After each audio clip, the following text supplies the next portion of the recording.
Okay, give me just a second to get the Facebook All right. started. We'll start as soon as we go live. Cincinnati, me too. There's a lot of Cincinnati being represented. That's right. That's right. What about them Bengals? They did really good this year. Yeah, go Bengals.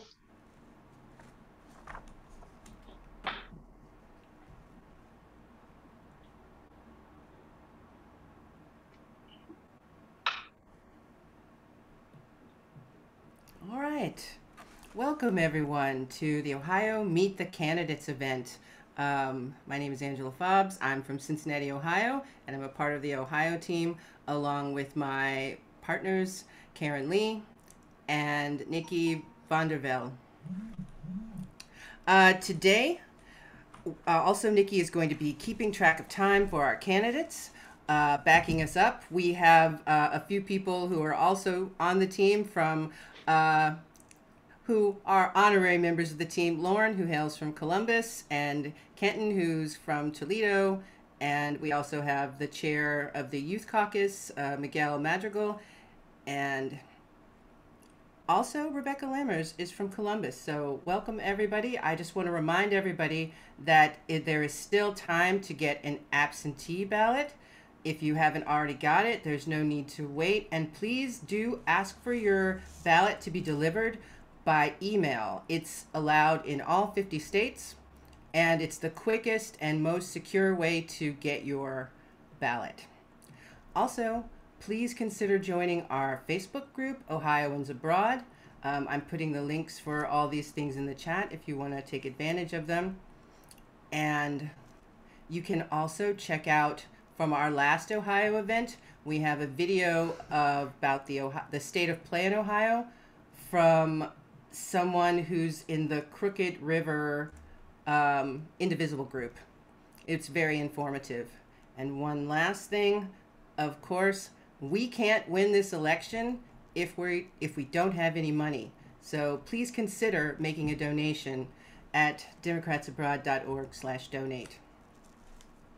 So with that, I'm going to turn it over to Karen. And I'm going to introduce the caucuses because we have 4 caucuses today co-sponsoring with us. And just to put in a bit of perspective, Americans outside the borders care about a host of issues.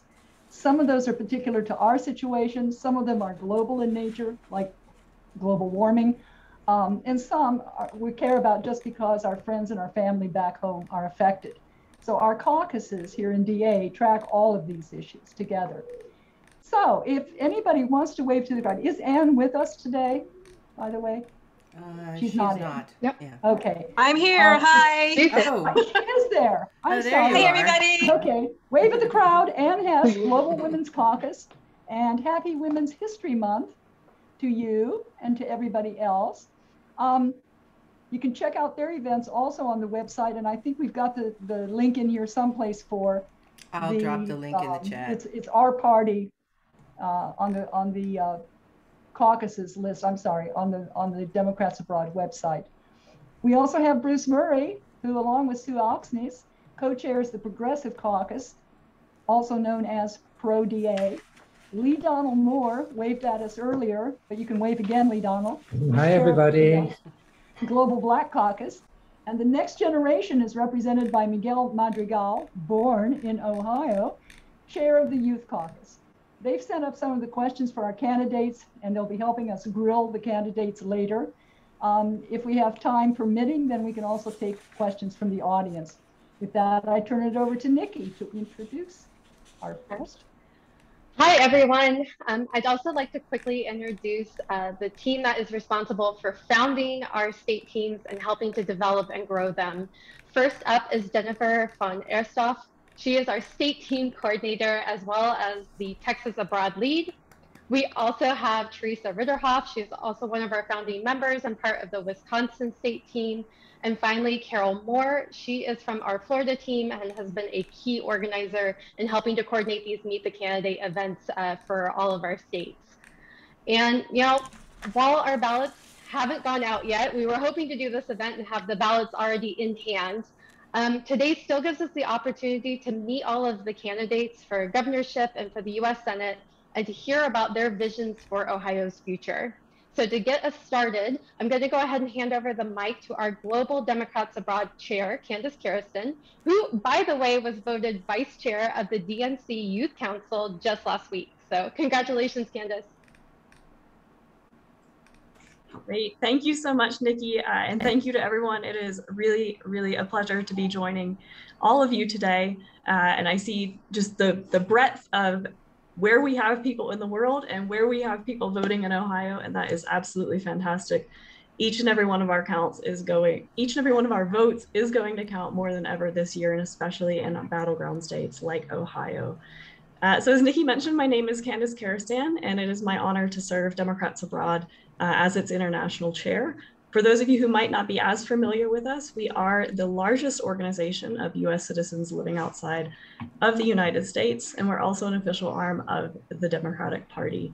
And at our core as an organization, it's to make sure that we provide Americans abroad a voice in US government, and also that we elect Democratic candidates by getting out the overseas vote.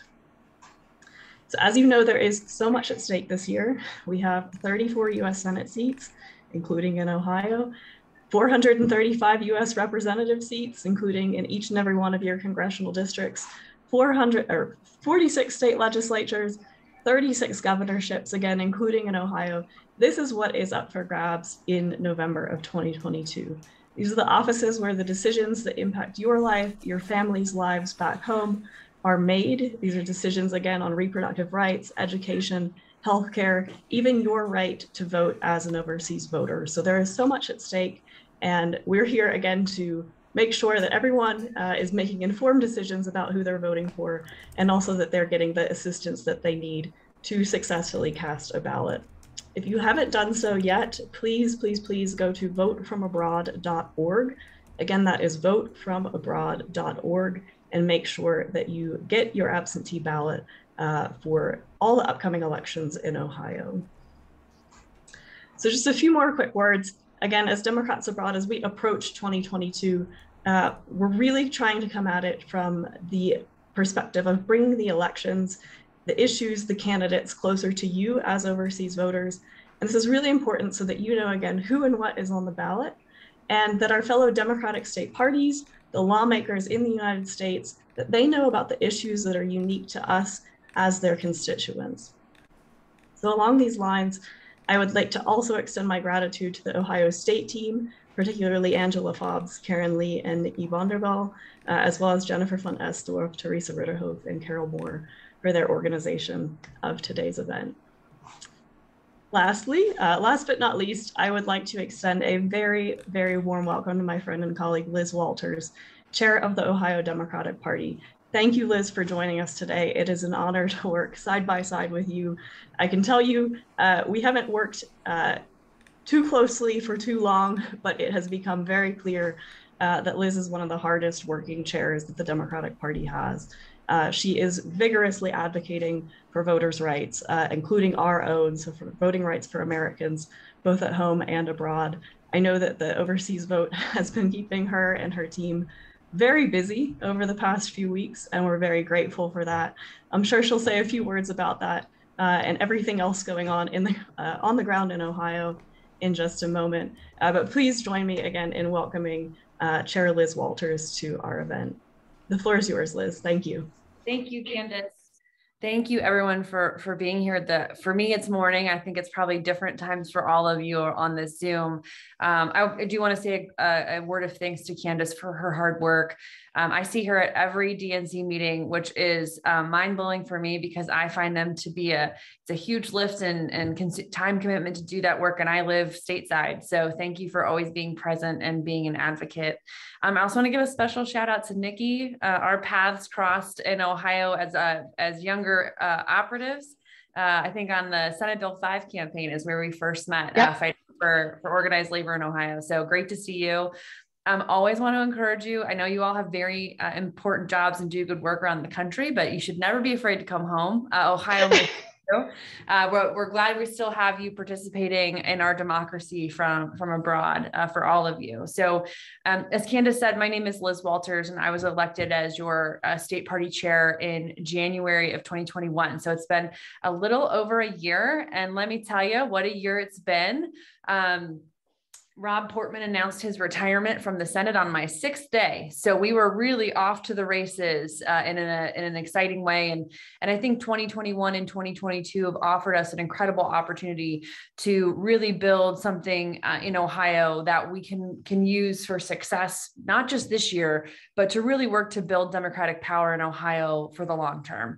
Part of the work that we set about doing over the last year is to really kind of kick the tires, assess everything we do. We've torn down and rebuilt many parts of the organization, from our compliance shop and our finance operation to how we're working with and approaching our partner organizations, grassroots activists, up to and including, how we work with our Democrats abroad. So we've been in constant contact with Candace as we navigate the redistricting process and what that has meant for your ballots. And I will give you a few updates on that process, as we had some big news come out late last night.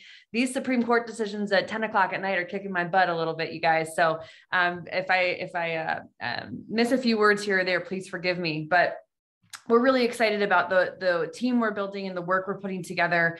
Last cycle, we made a big push to focus on recruiting Democrats to run all over Ohio, with a special focus on places that often go uncontested. With the help of our county party chairs, we developed a target list for township trustees, for school board members, for city councilors. We recruited and filed 735 Democrats to run predominantly in rural parts of Ohio. And thanks to the help of our grassroots network of these candidates running really strong campaigns, we elected over 300 new Democrats to local office last cycle. We are excited to share that the majority of those were in places where Democrats haven't really been winning for a while. So we've made a huge push in our suburbs. That march of gaining voters in the suburbs continues in Ohio. We took over the city councils in Gahanna, in Bay Village, in Aurora. And I'm also excited to share that we beat back all but 9 CRT school board extremists in Ohio. So with the help of our partners at OEA and OFT, our teachers unions, with our grassroots network, we ran some really talented folks and committed folks for school board across Ohio, and we're very successful. But we're also excited that we're seeing this rising generation of leaders in our cities across the state too, with our new mayors in Cincinnati and in Cleveland, who are exciting, dynamic, diverse, young, smart folks who are leading their cities into the future. And also really electing some talent in parts of Ohio that people think they should give up on, like Lima, Ohio, where we elected Sharita Smith, the first woman, the first African-American to lead that city, a town that Donald Trump won 2 times. So there's no part of Ohio we'll leave uncontested. The work continues. And as we move into this year, we are building a coordinated campaign that is going to really be the size and scale we need to move voters in Ohio. We started investing in October. To date, it's the earliest investment that the state party has made in growing this operation, particularly, but even before we have endorsed candidates or nominees in all of our races. So we have regionals on the ground, regional organizing directors on the ground now for 2.5 months. We've invested over $750,000 in the early build across the state of Ohio, and that is just going to continue to grow. So our organizers are working hard on voter reg goals, on recruiting community teams, so that we can really get back to that important work of talking to voters where they live in their neighborhoods, but also online, where they consume information and where they learn about elections happening in Ohio. So I'm going to ask you all to do 3 things for me today. And the first 2, I think, are going to be pretty easy for you. The first, obviously, is to vote, as Candace and as Nikki have mentioned. Put that request in for your ballot. I'll update you a little bit on what's happening for our UOCAVA voters. And all of Ohio redistricting here at the end. But please do put in that request. Make sure you're participating. If your calendars and your budgets allow, we'd love for you to consider coming home for the home stretch of the election and volunteering in your communities. We can never have too many helpers. So if you're interested in that and we can be helpful in plugging you into supporter housing or our program, please let us know. We'll be putting up some information gathering forms for that work a little bit after the primary. And the last thing I'll ask you to do on this part is to join our truth team. And I'm putting the link to that in the chat. We are trying to build a robust network of digital activists who share important information about elections and about our candidates with their friends and family on social media. We know that this is one way, particularly in Ohio, where the Republican Party has been outpacing us, and particularly in rural Ohio. And the only way for us to build those connections is by friends sharing information with friends directly. Algorithms, Mark Zuckerberg's brainchild with Meta, or whatever it is we're calling it these days, are really hard for us to break through without that organic share happening between friends and family. So if you would be willing to join us, we do some trainings, we do monthly check-ins, we're always sending out tweets and Facebook shares. It would be incredibly helpful and a really easy, I think, low time, low cost way for you to plug into activism here in Ohio. Now, real quick update on redistricting. This week was busy, as you all saw. On, I think, Wednesday or Thursday evening, the Ohio Supreme Court threw out the state legislative maps for the third time, ruling them unconstitutional. They have continued to maintain jurisdiction over these maps, meaning they have set a new deadline for the Redistricting Commission to try for the fourth time to draw constitutional maps that abide by the constitutional amendments that Ohio voters overwhelmingly supported in 2015 and 2018. They've given the commission even more guidance now. They've suggested that the commission maintain an independent map drawer. We're hopeful that they will, but we're prepared to, Democrats on the commission are prepared to negotiate in good faith. I saw that someone shared a link to a news story where DeWine is calling on Democrats and Republicans to work together, which I frankly find a little bit hilarious and massively hypocritical. Governor DeWine, Secretary of State Frank LaRose, and Auditor Keith Faber have had the chance to do the right thing 3 times now, and all 3 times they've caved to party pressure and voted for nakedly partisan maps that clearly gerrymander and disenfranchise voters all over Ohio. And so that's going to lead me to my last ask of you today, which is to, and I'll put these things in the chat here too, is to send a quick note through the contact forms to Secretary of State LaRose and to Governor DeWine and ask them to do their jobs. Hardworking Ohioans get out of bed every day and go to work with the expectation that their boss has of them, that they do their job. And we should expect the same things of our elected officials. They shouldn't be able to pass the buck and blame on the courts what is their job to carry out, which is to draw good, fair maps in good faith in an open and transparent way that abide by the Ohio Constitution. So the fight for the state legislative maps moves forward. You will have seen that last night the court threw out on a procedural matter the briefings, the request for further action on the congressional maps. Don't worry, we were expecting that. We thought that that might be the case. We are hopeful that our parties will have some more announcements on the next step for the congressional map fight early next week. So stay tuned for that. We do know that the federal bench is now going to be taking up the matter of the state legislative maps because of, not because of the constitutionality or lack of constitutionality of the map, but rather the timeliness, because the state legislature is refusing to move the primary. It is worth noting that our Ohio elections officials, the nonpartisan boards of elections or the bipartisan boards of elections, have asked the legislature to move the primary because we are at a point right now where it is very difficult for us to execute a smooth election with how long it has taken them to compile the ballot. LaRose's latest directive to our county boards has told them to prepare 3 separate ballots, 1 for every scenario. So you can imagine the level of work happening at county boards as they are being directed by Secretary LaRose to create ballots using unconstitutional maps.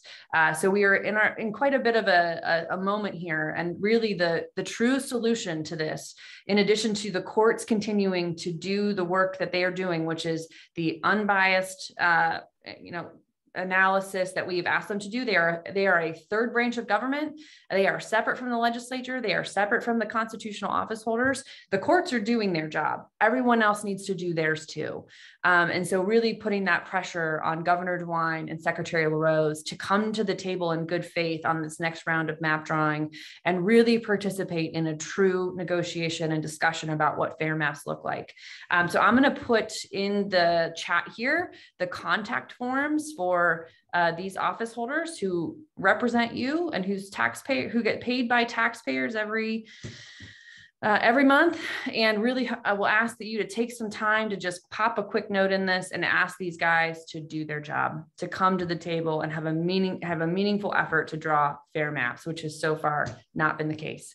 The wild thing here, and I'll close with this because I know you have other speakers today that you need to hear from, and I'm excited for you to hear from all these talented, incredible people stepping up to be our public servants in Ohio. But I think you'll hear a stark difference, right, between what I've just shared with you about the Republican leadership that's been in power in this state for too long. And it's never been more clear why it is important to elect more Democrats to leadership in Ohio. On one side, we have a group of folks who have put their hand on the Bible, sworn an oath to the Constitution, and completely abdicated that oath at every turn over the last 6 months in this process. And on the flip side, we have candidates who are here to fight for working families, who are going to prioritize the needs of working families in Ohio every day, including believing in fair representation and fair maps and much, much more. So I'm grateful for your time. I thank you so much for all that you have been doing from abroad, and encourage you to keep leaning in with us. And we'll try to keep sharing with you everything we know about your ballots and when you may expect them, and any procedural changes that come up. But in the meantime, enjoy getting to know your candidates. And thank you all for having me. It was a real treasure to be here with you this morning. Oh, the governor wink doesn't work. I'll pop it in. Works for me. I'll try to send it over to you, Candace, in an email. Maybe we can loop it up with folks too.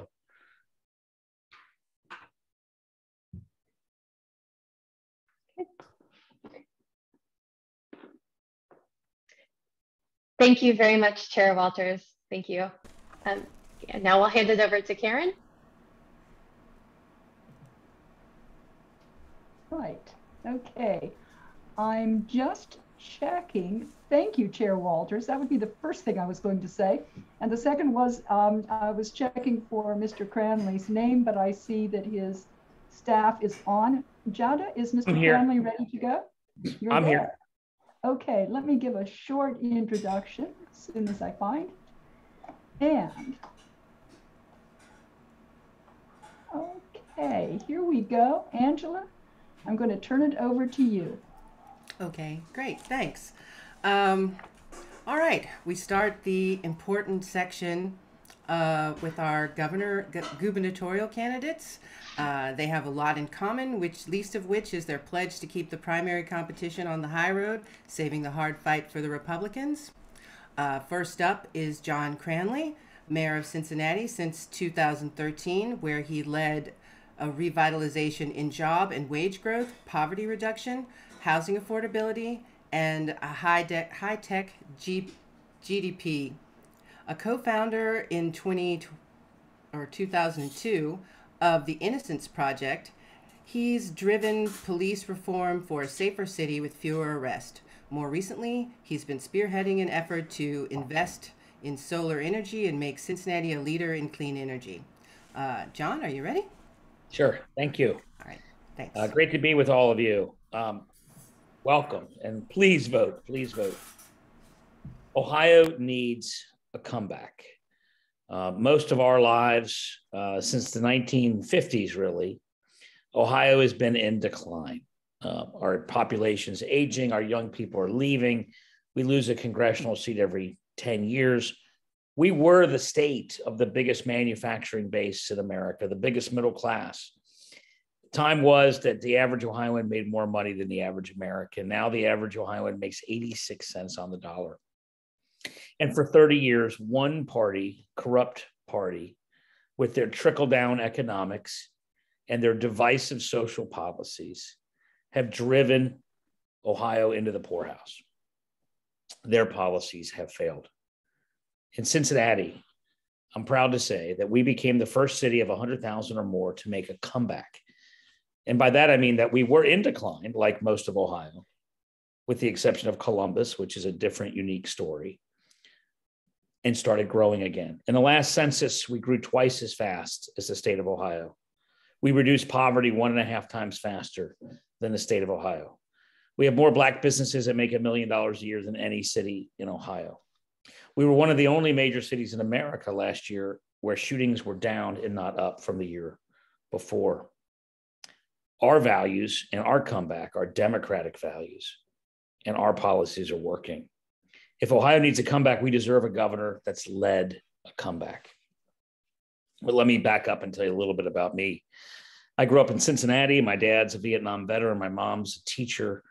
Went to Catholic schools and was taught that the meaning of a good life is helping those who can't help themselves. I went to John Carroll University in Cleveland and Harvard Law School and Harvard Divinity School. People ask me, why'd you go to divinity school? I like to joke. I knew I was going to be a lawyer. I wanted to ask for forgiveness in advance. But with my law degree, in addition to my public service, I was the co-founder of the Ohio Innocence Project at the Cincinnati Law School, where the students work on cases of people in prison who claim to be innocent. And if we can prove it, we get them out. I'm proud to say that that organization has exonerated 34 people. I was the original executive director for 5 years. I've been to virtually every prison in Ohio. Criminal justice reform is important to me because some of these folks we've gotten out have become my friends. I know what prison does to people. I've been to prison, not because I was serving, but because I was seeing my clients. Getting people out of prison is really hard. And I tell you this part about my biography because winning Ohio is going to be hard. Turning Ohio around is going to be hard, but I've done harder things. In terms of harder things, Cincinnati did come from a dark place. On the Mason-Dixon line, like the rest of America, but maybe more acutely, we had deep racial injustice that continues to this day, but really boiled over in my career in 2001. I was 26. I'd just been appointed to city council, and our city was embroiled in an uprising and rioting, first after Rodney King, after our police shot and killed a 19-year-old Black man who was unarmed and posed no threat to the police. Our city was deeply embroiled in tension. We were subject to boycotts by the NAACP and the Urban League. Reverend Damon Lynch III in Cincinnati called the boycott, and the great civil rights leader, the Reverend Dr. Otis Moss Jr., helped to enforce that boycott. If you were to bet back then which city in Ohio would make a comeback first, we would have been voted last. With the help of many others and the civil rights community, we have changed Cincinnati for the better. We are the leader in police community relations. Between 2001 and 2021, shootings have gone down, but arrests have gone down by 50%. We've made our city safer by arresting fewer people. After the murder of George Floyd, I was asked to write a report for the Conference of Mayors on the Cincinnati experience. The judge in New York City who struck down stop and frisk cited the Cincinnati police method as the right way to police urban communities. At the same time, during my time as mayor, we took Black businesses from 2% of city contracts to 17% of city contracts, an 8-fold increase. We passed a $15 living wage for all city work and contractors.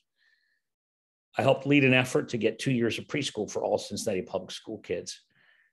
I doubled our public transportation budget with a levy that became the first ever passed in my county for public transit. And as was mentioned, I'm building the largest solar farm ever built by a city in America. The city government of Cincinnati is carbon neutral. All of these ideas, racial and diversity inclusion. I should also mention we were the first city in Ohio to get a 100% score from the Human Rights Campaign, which I'm very proud of. In fact, tonight we have a big Human Rights Campaign dinner and a banquet in Cincinnati, the first since COVID. Investing in clean energy, investing in public transit, investing in wages. These are democratic values. We don't just talk about them. I've helped lead to do them. And as a result, Cincinnati is booming. If you haven't been there in a long time, come back. Our Over the Rhine neighborhood is one of the most beautiful in America. Restaurants, outdoor dining, parks, it's incredible, the vibrancy. That is in sharp contrast to what the Republicans have done to our state, where they've literally made us poorer and less diverse and divided us. This, in the last couple of months, the governor signed permitless carry. It's open season on police officers who opposed that bill. He signed Stand Your Ground less than a year after the murder of George Floyd, a slap in the face. This is the same law that Trayvon Martin was killed, that George Zimmerman tried to justify his murder of Trayvon Martin with. It's no wonder that young people are fleeing our state. But Teresa Feder, my lieutenant governor candidate, longest serving Democratic woman in the General Assembly, a former Air Force service woman who is a veteran, public educator and teacher, who represents Toledo as a state senator.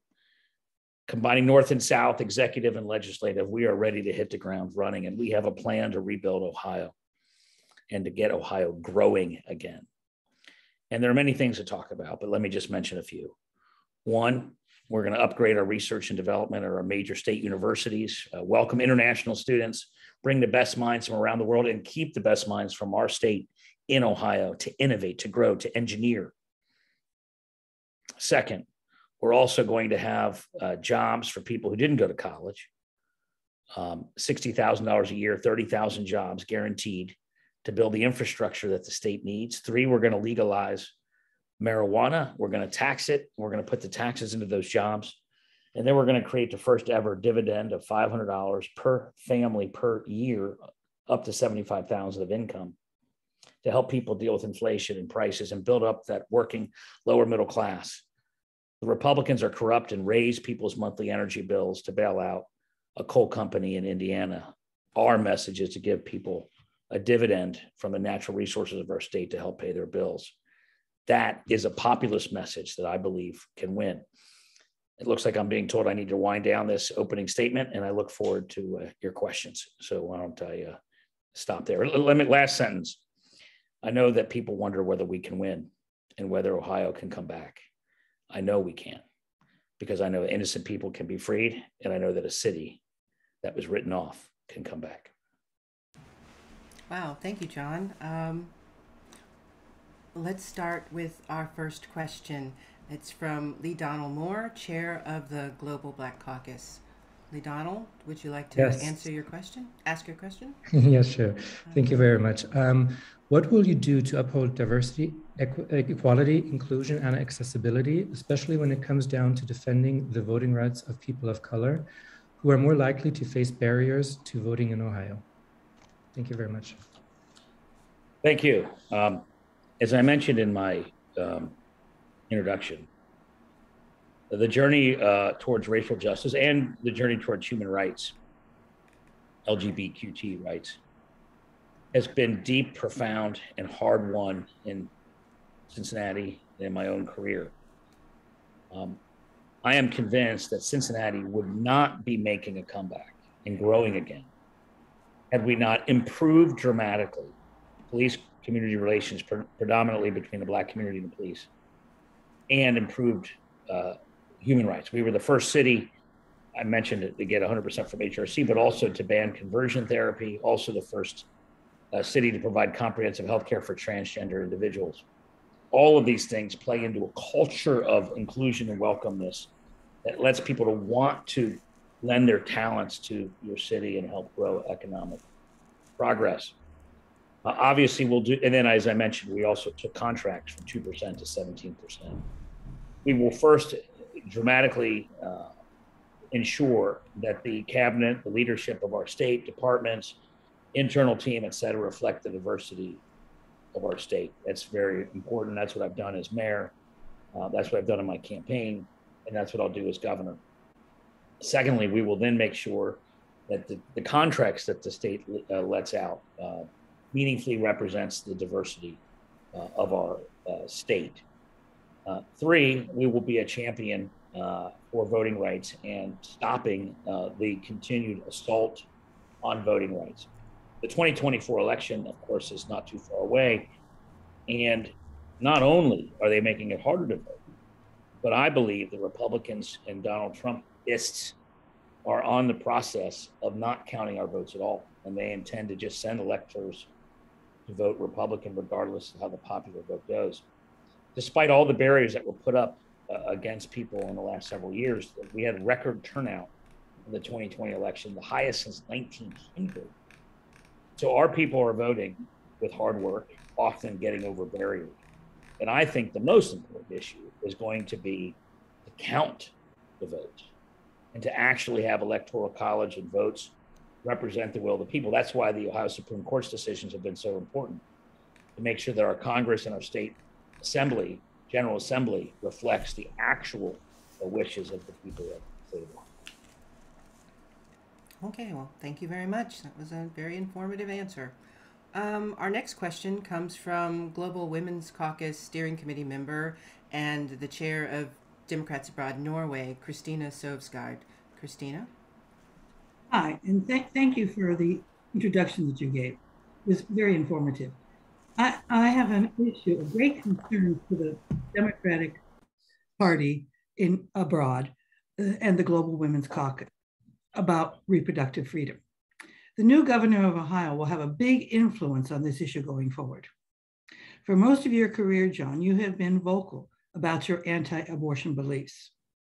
What can you now tell us to our members that will calm their fears that Ohio will continue to pursue,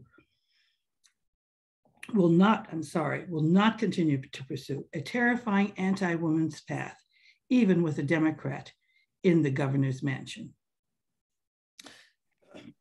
Thank you for your question.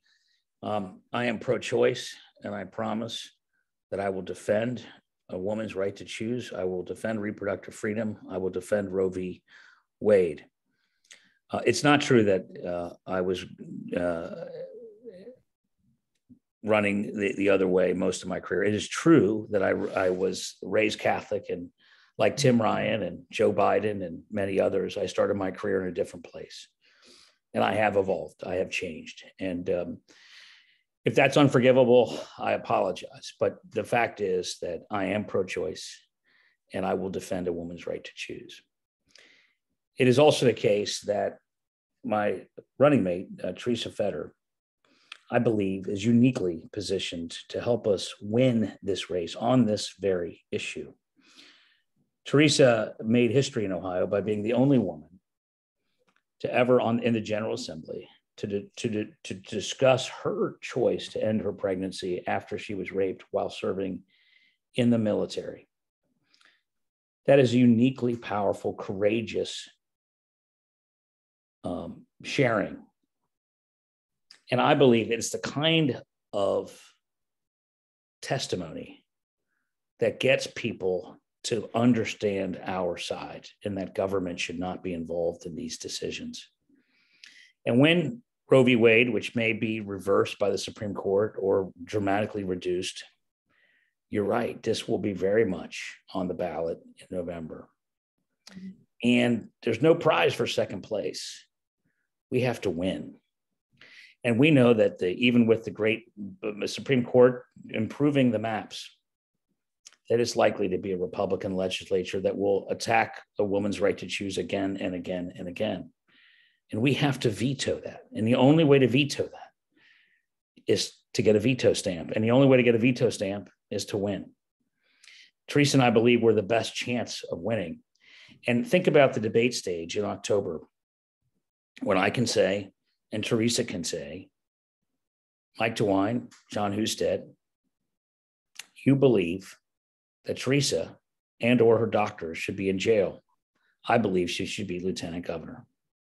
And we know that as many people have mixed feelings on this sensitive topic, that the 90% or more of people believe that a woman going through Teresa's experience and 90% of others, that is where the American people are. And that's where we want to have this debate. Because in the end, what matters is getting to a veto stamp. And Teresa and I believe we're in the best position to do that. How much time do we have left, Nikki? 3 minutes. All right, so this will give us a chance to take some questions from the audience. Carol G., can you please unmute and ask your question? Hello, it's Carol Graham. I'm from Cleveland, although I live in London. My question is, would you please outline your economic priorities for Ohio? Thank you. Thank you. As I mentioned, I think we have to grow. And Democrats win when we're able to get the economic populism that attracts enough people to win. Barack Obama won the state twice. Sherrod Brown wins. Bill Clinton won twice. But then Donald Trump won. We know there's 150,000 voters in Ohio that voted for Obama and Trump. But they also voted for Sherrod Brown, and they also voted for Mike DeWine. Obama's people have written that the auto rescue was critical to the 2008 and the 2012 election in Ohio. I believe we have to find a way to grow the economy, but also build up the middle class, which is why I'm going to bring jobs to Ohio by upgrading research and development at our hospitals and universities. Why I'm going to guarantee 30,000 jobs are created every year that pay $60,000 to build the infrastructure we need. And those are jobs that do not require a college education. I'm going to pay for those jobs by legalizing marijuana, taxing it, and putting the taxes to pay for those jobs. And by the way, that is another issue of economic empowerment, and also ending the career inhibitions, I'm not saying that word right, that prevent people from getting jobs because of a marijuana conviction in the past. In Cincinnati, we not only decriminalize, but we are paying to expunge records of people who were arrested in Cincinnati. And we're going to put money in people's pockets. You know, in Republican Alaska, everyone gets a dividend for $1,300 from oil. In North Dakota, everyone gets a dividend for $300. In Ohio, the Republicans have raised people's monthly energy bills to bail out a coal plant in Indiana. I'm going to offer a dividend. Traci and I are offering a dividend of $500 per year from natural gas profits. And that will help people with inflation. If you're making $20,000 a year, $500 is real money, could prevent you from losing a car because of a broken tire and losing your job. These are critical issues to reduce poverty, shore up the middle class, and put Ohio wealth back into the pockets of Ohio. I believe this is an agenda that can not pit progressives and moderates in our parties against each other, enthuse our party, our young people, but also reach out to the very voters that have gone from Obama to Trump and to Sherrod Brown. And those are the kinds of voters that embrace this agenda because it's good for them and it's good to rebuild Ohio's middle class. Okay. Well, thank you very much, John. We wish you the best of luck. Thank you. Thank you. Thank you very much for being here. It was wonderful to hear what your plans were for Ohio. So, and now we are going to turn to candidate Nan Whaley. I am very pleased to be able to introduce Nan. Dayton gained Nan when she came over from Indiana to attend university, and she's been there ever since, first serving on city commission and later as mayor.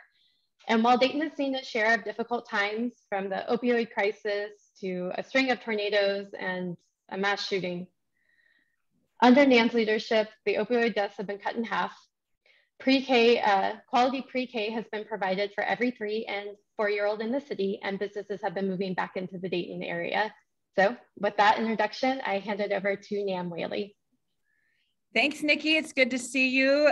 You know, it's Nikki was an RFD here in the Dayton area and from Greene County, so it's good. She doesn't seem to age over in Germany, so it's great to see you this way. And it's great to see you all. Thanks for making the time to talk to us about the governor's race. As Nikki said, you know, as a mayor, you don't have the luxury of saying that's not your problem. And the summer of 2019 certainly put a fine point on that for me.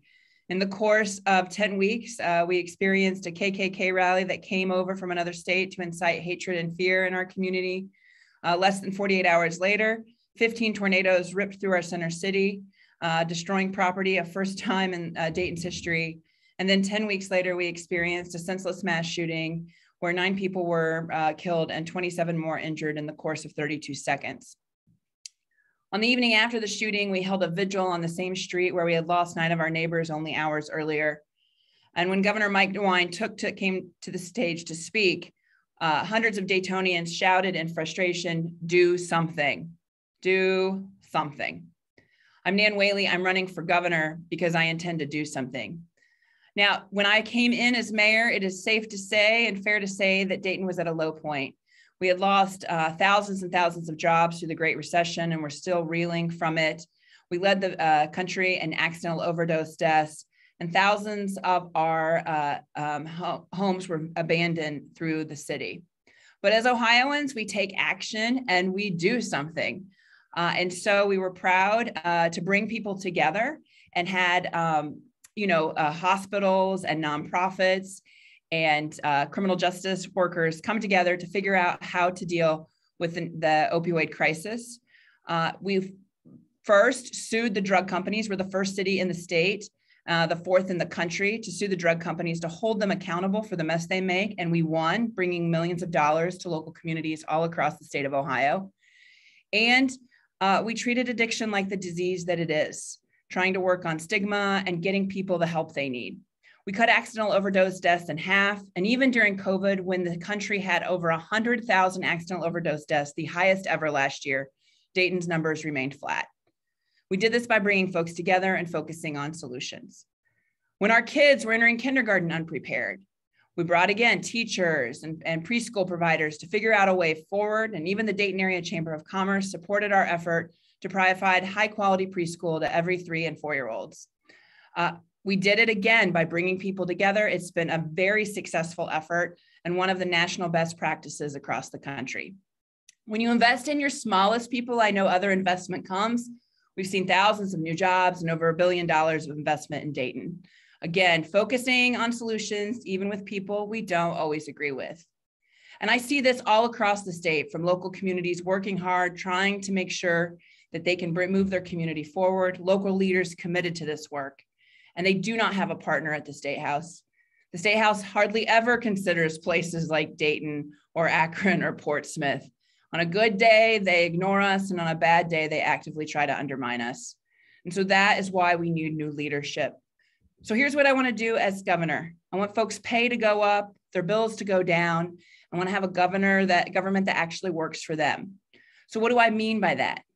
First, I think we need to make sure that if you live in Ohio, where the best workers in the world are, that one good job is enough.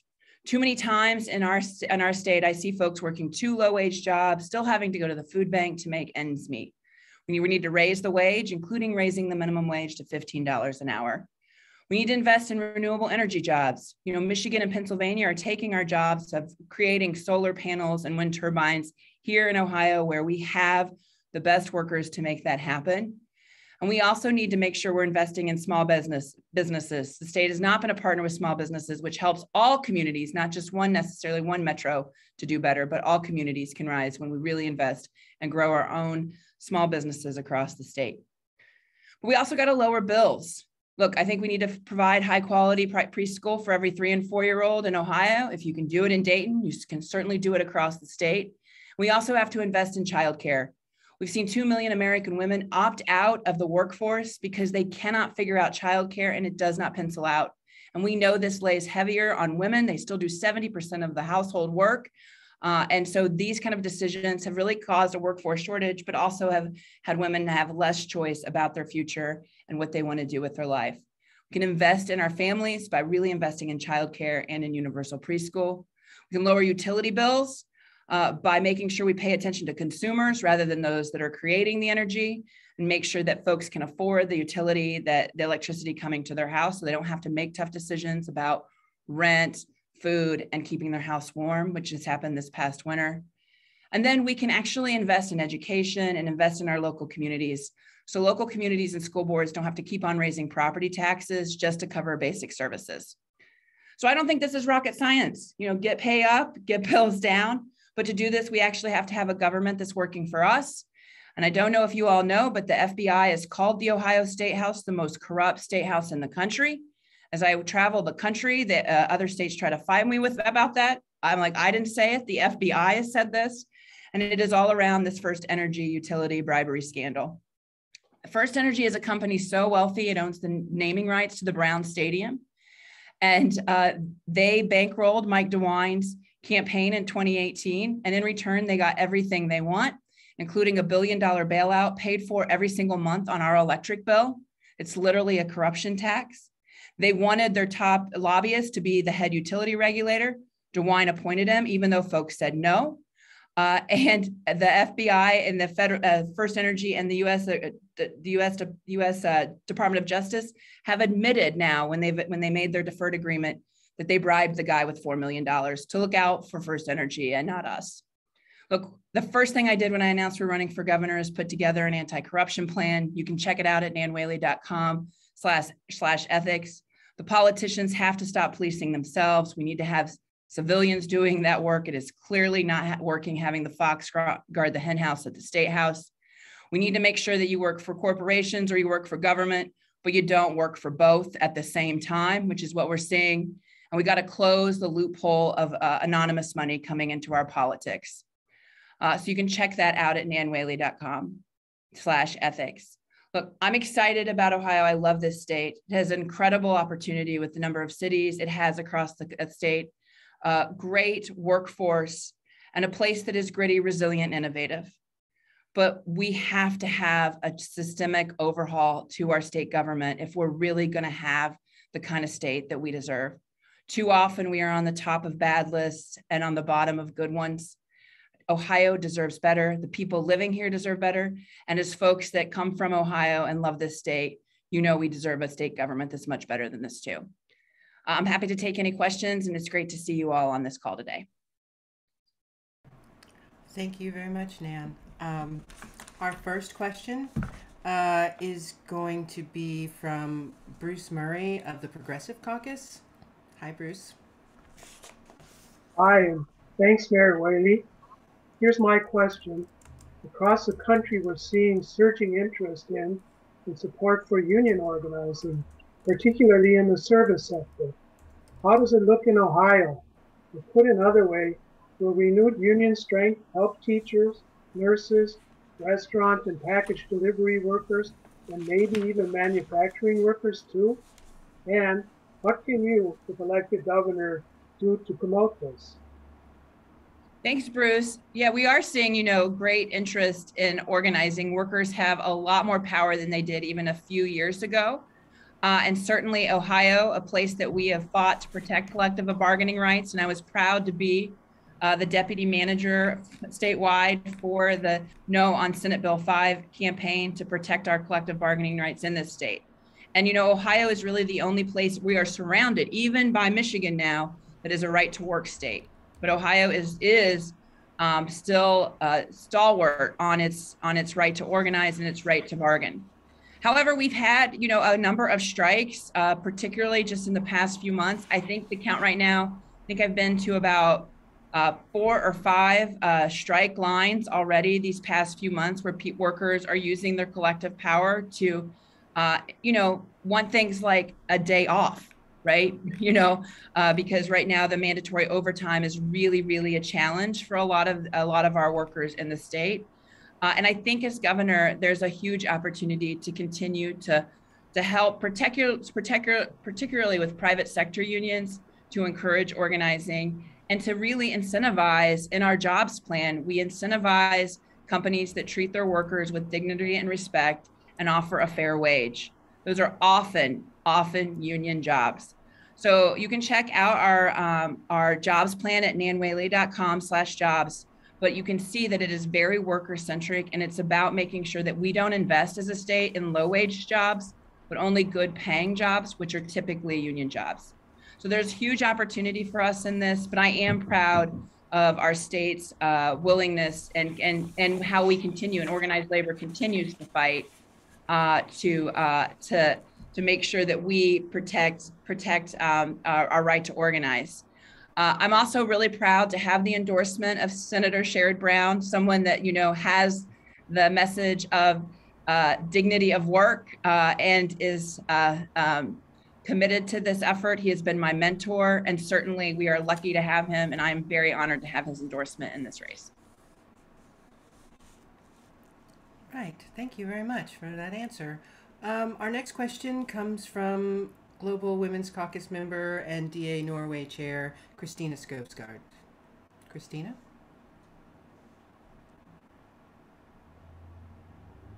All right, just had to unmute there for a second. I'm going to ask you the same question that I asked John. It is a great concern for the Global Women's Caucus, the things that are going on with reproductive freedom. The new governor of Ohio will have a great influence on this issue going forward. Nan, you've been a vocal supporter of reproductive rights, confronting harsh anti-choice bills put before the state legislature. What can you tell our members that will calm their fears that Ohio will not continue to pursue the terrifying anti-woman's path with a Democratic woman in the governor's mansion. Christina, thank you for your concern on this issue and thanks for your activism around it. Look, this is something that I've worked my entire career on, and I'm proud of the work that I've done with NARAL to keep actually abortion access open in Dayton while I was mayor. You know, taking actions that necessarily weren't in the realm of mayor, but using the bully pulpit to make sure that we protected a woman's right to choose and making sure that they had access in my community to make that happen. So this is very personal to me, and I am the only candidate, Democrat or Republican, that has spent my entire career protecting the rights of women and the rights of access for abortion. Look, as governor, I will say this: I will veto any bill that affects access of a woman's access to abortion, and I will appoint a health director that is actually a partner in folks in the groups that are working to encourage and increase access in the state. Right? When Roe falls, we need to make sure that we have a governor that has been fighting this their entire career, because it is too important. The governor's office is the last place for women's access and women's protection to access to abortion. Right? Now, you don't have to take my word for this. You know, I'm really proud that both myself and my lieutenant governor candidate, Cheryl Stevens, have been committed our whole career to this effort. As women, we know how important this is. But take the word of Planned Parenthood Action Fund, Pro-Choice Ohio, the Feminist Majority, any group that has been spending their time and efforts solely on this have endorsed my campaign. And so we have got to make sure that we protect this in Ohio across all cities.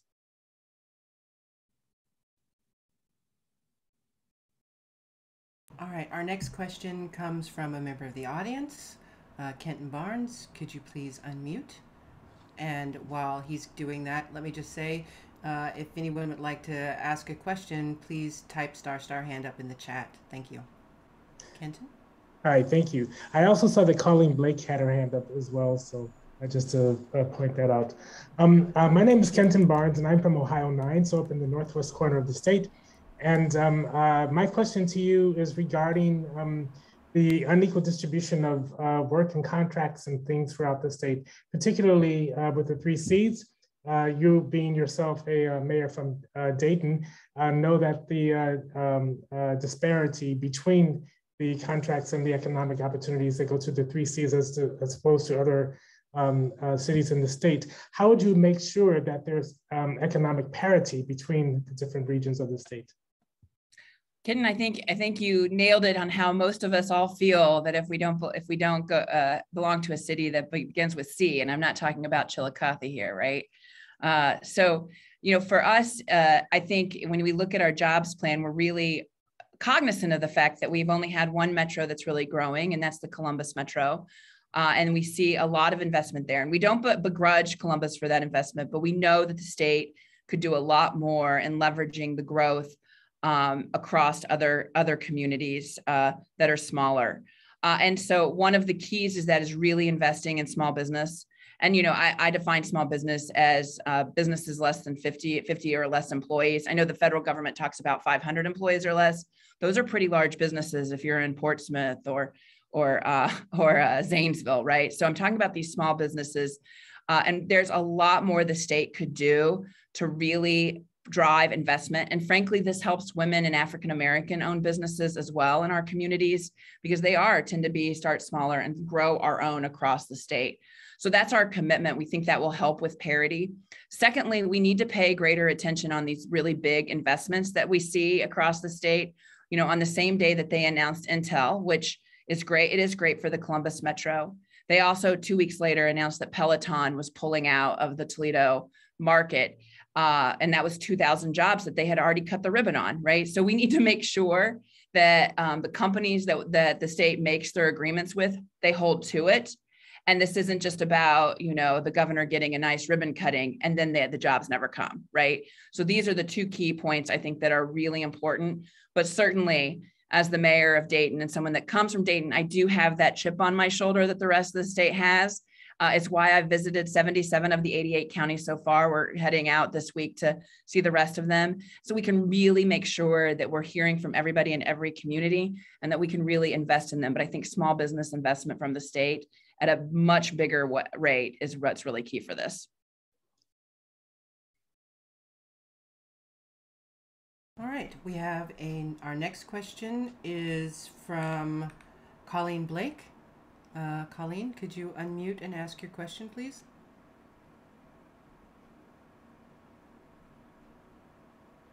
Colleen, are you there?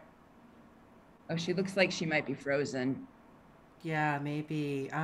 Let's come back to Colleen, and we'll go to Dr. Kelly Simon. Kelly, do you want to ask your question? Yep. Hey, Nan, thanks very much, and thank you, Angela. So my research was basically on looking at census tracts of climate change and intersectionalities of race and poverty along the Northeast Ohio shoreline. So I think it's great that we're looking at putting in equity and parity, etc. But we have to look at some sort of past dependencies of types of policies that are actually in place beforehand, because otherwise we're not going to have actual equity, right? And so in terms of like an actual just climate and equity policy, are you putting any type of energy into your campaign on this? If not, you should, because Northeast Ohio has like 22% of Great Lakes, 22% of the world's, surface freshwater. Right. So I'm a signer of what we call, I don't know if you've seen it, Dr. Simon, the Marshall Plan for Middle America. And there was a lot of mayors that signed on through the Ohio River Valley, particularly as we've said, like you're talking about Northeast protection of water, et cetera, and climate there. But, really making sure that when fossil fuel technology is coming off, that the investment comes in places that have really used their land to basically fund our, work as a country, right? And so the Marshall Plan is really about like, hey, we have to make sure that the investment for renewable energy and the new technologies come into these communities that have been heavy fossil fuel providers. And, this is deeper. I think it's an equity issue overall, but secondly, it's a democracy issue, right? Because if we just take jobs out and jobs go away from places, the democracy, we saw this in the 2016 election, the democracy falters. And there's been, we've seen this with bad trade deals too in the state. The trade deals overall have affected certain communities, and the answer mostly from both parties has been, well, people can just move and find a job wherever. And that's not what happens, because they have ties and they have families and decisions they have to make about childcare, et cetera. And so then what happens is nobody cares about me. Nobody cares about my family here. And so making sure that we have real investment in places that have seen significant loss is a special equity question. Now, I'll also say in our African-American communities across the state, we have to be intentional in the investment there too, right? Because, policies nationally tell basically 1972 and even further. I can talk about how the telecoms are terrible to, our African-American communities, making decisions that are just legalized redlining today. We have to make sure that we invest more in the places that have been discriminated against. And that's up to the state and federal government to make that happen. So yes, there's a big equity portion of this work.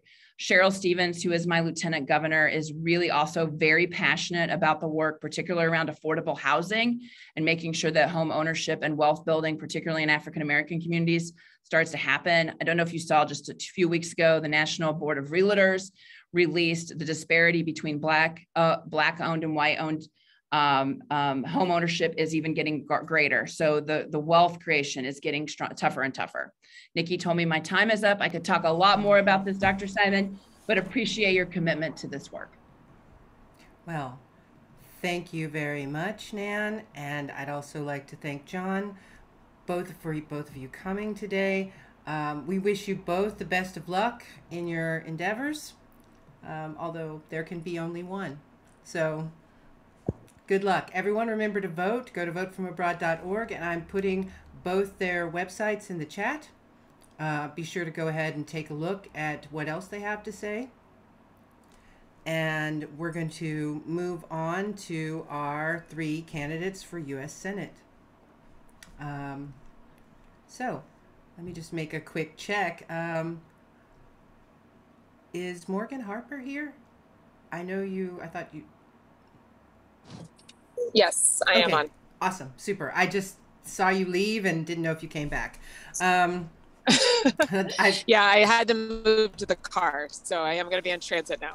Oh, no problem. Not a problem at all. Okay, so our first U.S. Senate candidate is Morgan Harper. She is a native from Columbus and is a consumer protection attorney whose life experience shaped her worldview. Raised by a teacher who struggled solo to raise 2 kids, Morgan adopted that work model and pursued a career in law. She served among other posts as a law clerk and later as the advisor to the U.S. Consumer Finance Protection Bureau. During the pandemic, she co-founded Columbus Stand Up to deliver masks and drive people to vaccine appointments and to get to the polls in 2020. Morgan, please go ahead. Welcome. Great. Well, thank you so much, Angela. And if it's cutting out at any point, just let me know because I'm on the road, so it might be a bit choppy. But no, thank you so much for the opportunity to be with Democrats Abroad today. Really excited to talk to all of you and share more about the campaign. So as was mentioned, my name is Morgan Harper. I'm running for the open United States Senate seat. And a big reason why I find myself in politics altogether just has to do with some of my experiences here in Ohio early on. I was born at the Ohio State University Hospital, given up for adoption. I lived in a foster home when I was a baby and then was adopted and raised on the east side of Columbus by my mom. And, like a lot of us, we went through a lot, but it became very clear to me early on that the reason why we were able to navigate challenges and restabilize was a couple of things. One, I had even, one parent with a stable job. My mom worked in the public school system, but more importantly, in a lot of ways, we had a strong community around us that would not let us slip behind and were able to show up and have the wherewithal themselves to lend a hand and look out for us. And so it was that really put me in the position and allowed my mom to pour everything into my education. I was able to get scholarships to go to Princeton University, Stanford Law School. And, but I saw, as I was away, a lot in Ohio was changing and it was becoming increasingly difficult for many people to not just get by and have the opportunity to access the potential that I was able to take advantage of, but really just even to survive. And so when I got to Washington, as was mentioned, working at the Consumer Financial Protection Bureau after the financial and foreclosure crisis that hit Ohio so hard, I really started to understand why.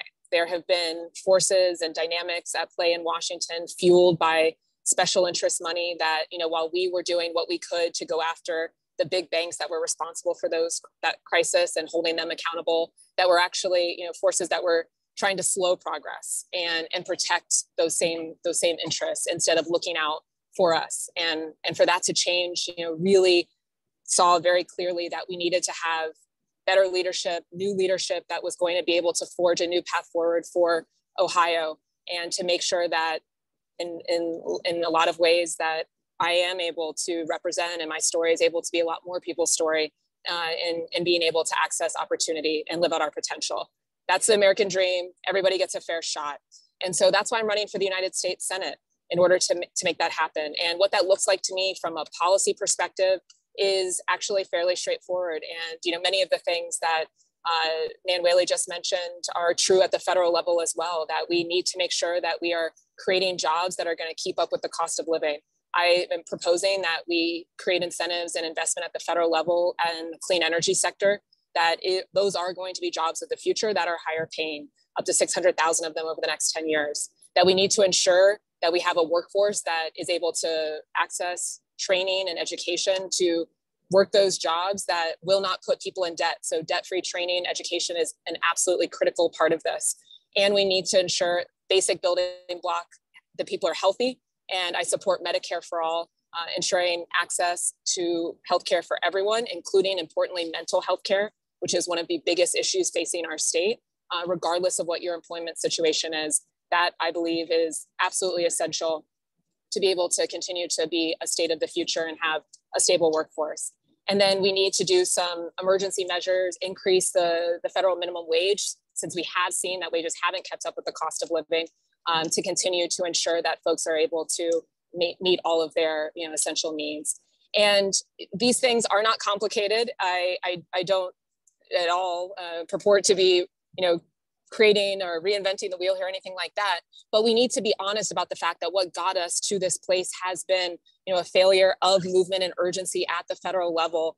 And we have the opportunity here in this election in 2022 to really chart a new path forward. And that's so exciting. And, especially as we're now just a few weeks, really, we think, away from the primary date, we as Democrats have the opportunity to put us in a position that is going to make us most competitive to be able to fend off what's been happening on the far right and the folks that are running in the Republican primary for the seat that do not have our best interests at heart, that are not presenting any policy proposals, that do not care about making government work for anyone but themselves and the special interests who fund them. And in order to beat that, in order to have a US Senator that is going to make sure that we are getting resources to our communities all over the state and guaranteeing opportunity for everyone, we have to have a candidate and a campaign that is going to mobilize historic levels of turnout for Democrats all over the state of Ohio. It is absolutely essential that we run up the numbers here. There are more of us than there are of them,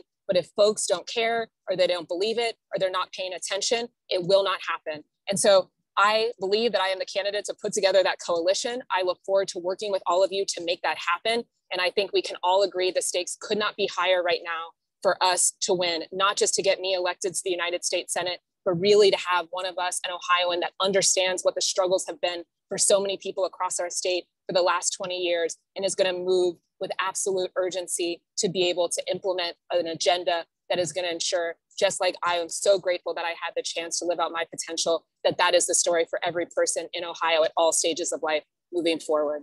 So I'll pause there. I look forward to answering any questions. And again, thank you very much for the opportunity to be with you all today. Well, thank you very much, Morgan. Our first question is from Miguel Madrigal. He's the chair of our youth caucus. Miguel? Good morning. Good morning. How are you, Morgan? My name is Jose Miguel Madrigal. As you, I was also born at the Ohio State University Hospital.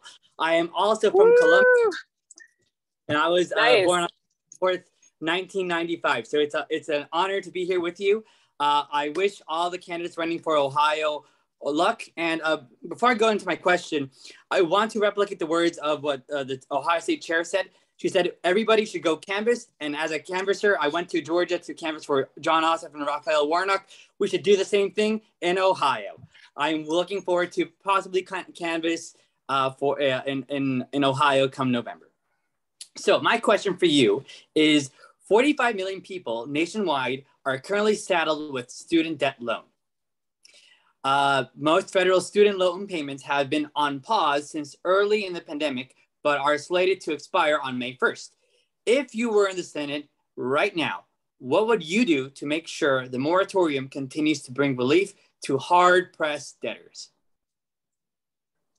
Yeah, well, first, very happy to connect with another Ohio State baby. So that's really cool.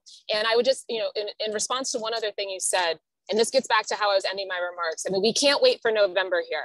On any given Tuesday, or any day of the week, Josh Mandel, these other guys can show up and have hundreds of people who are listening to them. So that building, that organization, that mobilization needs to be happening as soon as it can in that engagement. And certainly if anyone wants to be a part of our campaign, we are doing that now. We have our volunteer. I'm actually on my way, which is why I'm in the car on the way to an organizing rally. We need to be getting out there ASAP to be able to start to build the type of turnout that we're going to need in November for a Democrat to win this seat.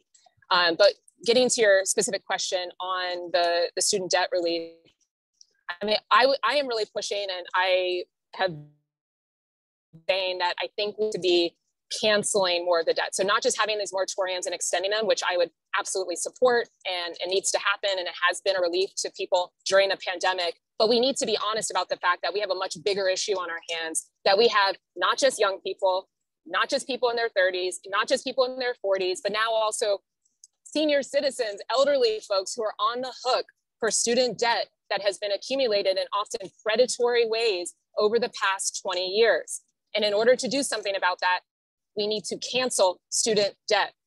This is not just this is not a giveaway. This is going to be an economic stimulus for working people across this country. We have seen that at the federal level, we are willing to provide such supports to very large multinational corporations in the form of tax breaks, that we have people who are making millions and billions of dollars who, from a proportionality tax rate perspective, are paying less than those of us who are just regular working people. This needs to stop. We need to cancel student debt. We need to free up multi-generations of people who are on the hook for this, so that folks can invest in building their lives, buying homes, having families, building the strong communities that made my story possible and are absolutely essential for us to continue to be a state of the future where opportunity is guaranteed for everyone. All right, thank you. Our next question is from Lee Donald Moore. He's the chair of our Global Black Caucus. Yes. Hi, Morgan. Great having you with us today. And I love your energy you're bringing to the table, your passion. That's what we need. So my question for you is, how will you support, protect, and include Black, Indigenous people of color and LGBTIQ plus policies? Thank you very much. Yes, thank you. Thank you for the question. Well, this is really at the core of everything that I'm about. I mean, I am Black. I care deeply about justice for everyone, and this should just be a given for anyone who is, I believe, seeking any type of elected office in our state, in our country. Unfortunately, we know that is not the case, but you can certainly count on that being a top priority for me. And so, you know, when it comes to supporting the Black community across Ohio, I believe that a lot of the policies that I am advocating for would do that, including things like raising the minimum wage, including things like ensuring that we are doing debt focused on, but that needs to be discussed to ensure that we are advocating with a coalition that's going to be able to push to get that policy implemented, not just talked about. And then also I would proudly co-sponsor the Equality Act, would ensure that we do not have folks from the LGBTQ plus community that are facing discrimination, both in accessing healthcare, jobs, housing, for example. And, you know, I know that that has not always been the position of everyone who is running in this race, but I firmly believe that that I would be a co-sponsor and need to pass the Equality Act to ensure that that's possible. All right, we have a couple of questions from the floor. Our first question is from Nadia Cesarda. I'm saying that totally wrong. Yes. Yes. Hello. Okay. Hi. Hello. Hello. Hi. I'm from Georgia, which is really near from the Ukraine.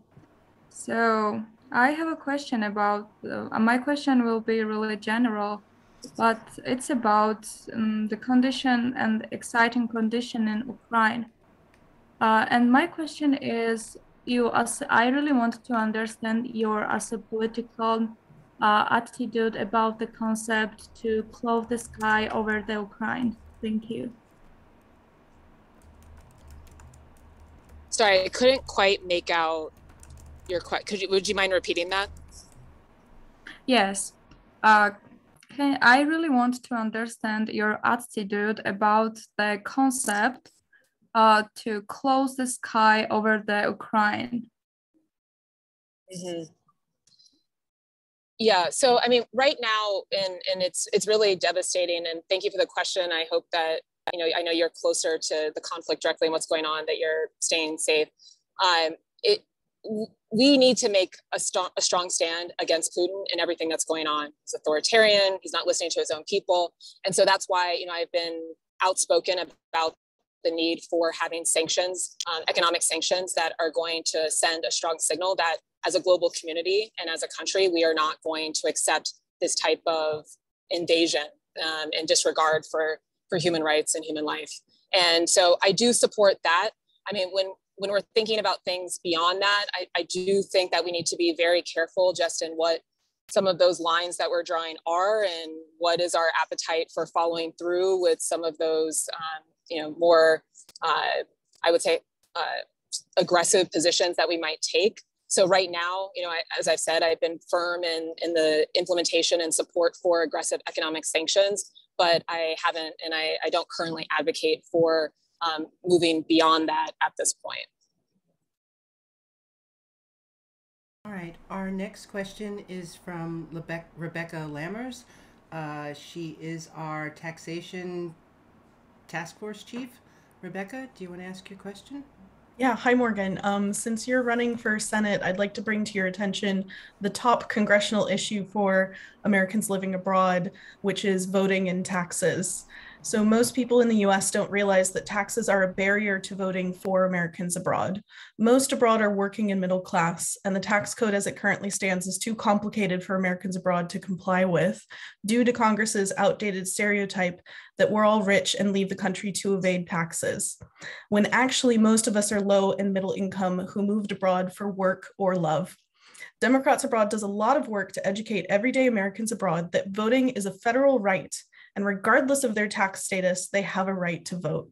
This is why Americans who are truly resident abroad, Democrats Abroad supports elimination of double filing and double taxation on non-US sourced income, and the exemption of Americans abroad and non-US banks from having to report accounts to the US. Will you support this relief for Americans abroad?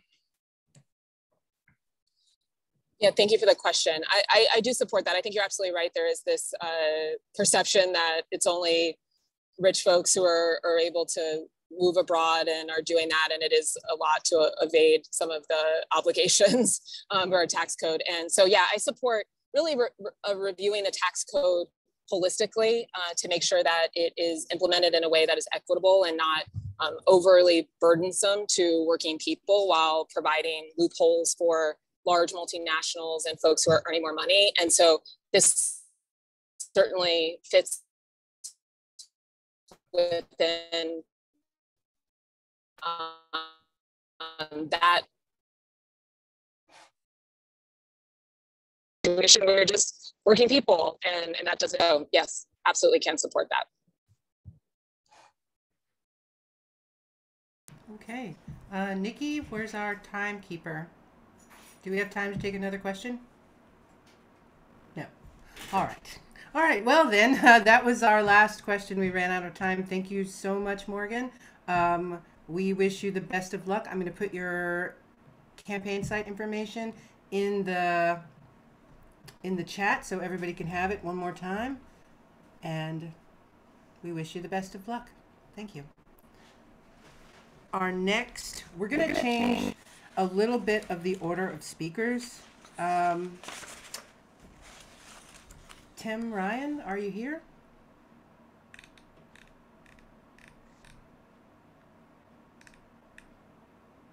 Tim Ryan? Give me 1 second. Sorry about that. That's okay. Anyway, while Shall I go ahead and introduce him, or shall I wait until? No, go ahead and let's go ahead and introduce him. Okay. It is my honor to introduce Congressman Tim Ryan. He has represented some Ohio congressional districts since 2003. First, it was the Ohio 17th, and then redistricting bit in 2013 again, and it's been the 13th district ever since. When he's not in Washington, though, Tim lives just down the road from the house he grew up in Niles, Ohio. With those Ohio roots, Tim brings a passionate support of working families to the table. That translates to revitalizing American manufacturing and the fair wage jobs that it will bring to Ohio. But there's more on a national level. Congressman Ryan, the floor is yours. Hey, thank you to everybody. Really appreciate the opportunity to speak with you here. Hope you all are doing well. We're very excited about this race here in Ohio. You know, we've got a great opportunity to win a seat here in an industrial state that would go a long way to us being able to secure the Senate in a way that we could actually get a lot of these legislative initiatives passed. So appreciate the opportunity to share with you a little bit. You know, we've been traveling the whole state. I think we've been to 80 of the 88 counties, you know, and really what we're hearing on the ground is pretty consistent to what, you know, I understand from growing up in just outside of Youngstown. I grew up in Niles, Ohio, and my wife is a first grade school teacher. We have 3 kids. Mason's 19. Bella is 18 in her senior year of high school, and Brady is 7.5. He'll be 8 in June. And really, you know, growing up in outside of Youngstown, we understand that people are working harder than ever before, and they're still struggling. You know, even with the wages going up, that's all getting eaten up by inflation right now. People are hurting, and they really feel like the system, for good reason, is stacked against them. And we've seen in Ohio over the last 30 or 40 years the loss of a significant amount of manufacturing jobs. You know, we've seen increased inequality, a huge opiate heroin, and now issue with fentanyl. So, you know, our kids, our infrastructure, we've got to make investments to rebuild, you know, our state and country. And I see this really as a time, you know, where we can't really be Democrats or Republicans. We have to really understand that America has to rebuild itself. America has to play a role in the world and shaping the world. And we can't do that unless we get back to having a robust middle class. Our greatest weapon over the decades of this country was our middle class, and we've lost it. And so we've got to make efforts like we've been doing with infrastructure. I can't tell you how many counties I go to, how many communities I go to where the number one issue for them is broadband. Their kids are driving to a McDonald's, or they have to drive their kids to a McDonald's to literally download their homework because they don't have access to high-speed internet. And I, you know, try to make the point, you know, we're a country of 330 million. We're competing directly with China, 1.4 billion people. There's no way we're going to win that competition if we have our kids driving to McDonald's to download their homework. You know, there's no way that we're going to win that competition unless we invest into our schools and into our skills and into STEM education and help American companies, you know, reshore some of these jobs. And we've had some success, and I'll just leave it at this because I know we have limited time for you guys to ask me questions, but we're really working hard to dominate the industries of the future. So Ohio has, you know, for the industrial age, dominated steel production, auto, rubber in Akron, glass in Toledo, aerospace in Southwest Ohio, energy and agriculture in the southern part of the state. And so we need to go all in and try to dominate these industries of the future: electric vehicles, electric trucks, batteries, charging stations, wind, solar. Those are real opportunities for us. We just landed the Intel project, which is going to end up being, if we play our cards right, $100 billion investment to transform Ohio into a leading chip manufacturer. The average wage is going to be $135,000 a year. It's going to take about 7,000 union construction jobs. That's the future for Ohio. But if we don't have these robust investments to make sure we're plugging in all the communities of Ohio, we're going to have a two-tiered society. You know, we're going to have the haves and the have-nots, and the haves are going to be, you know, a small percentage of the broader economy.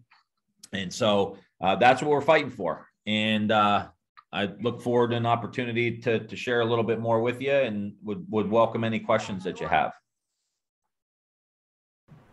All right. Our first question is from Rebecca Lammers, the head of our DA Taxation Task Force. Rebecca.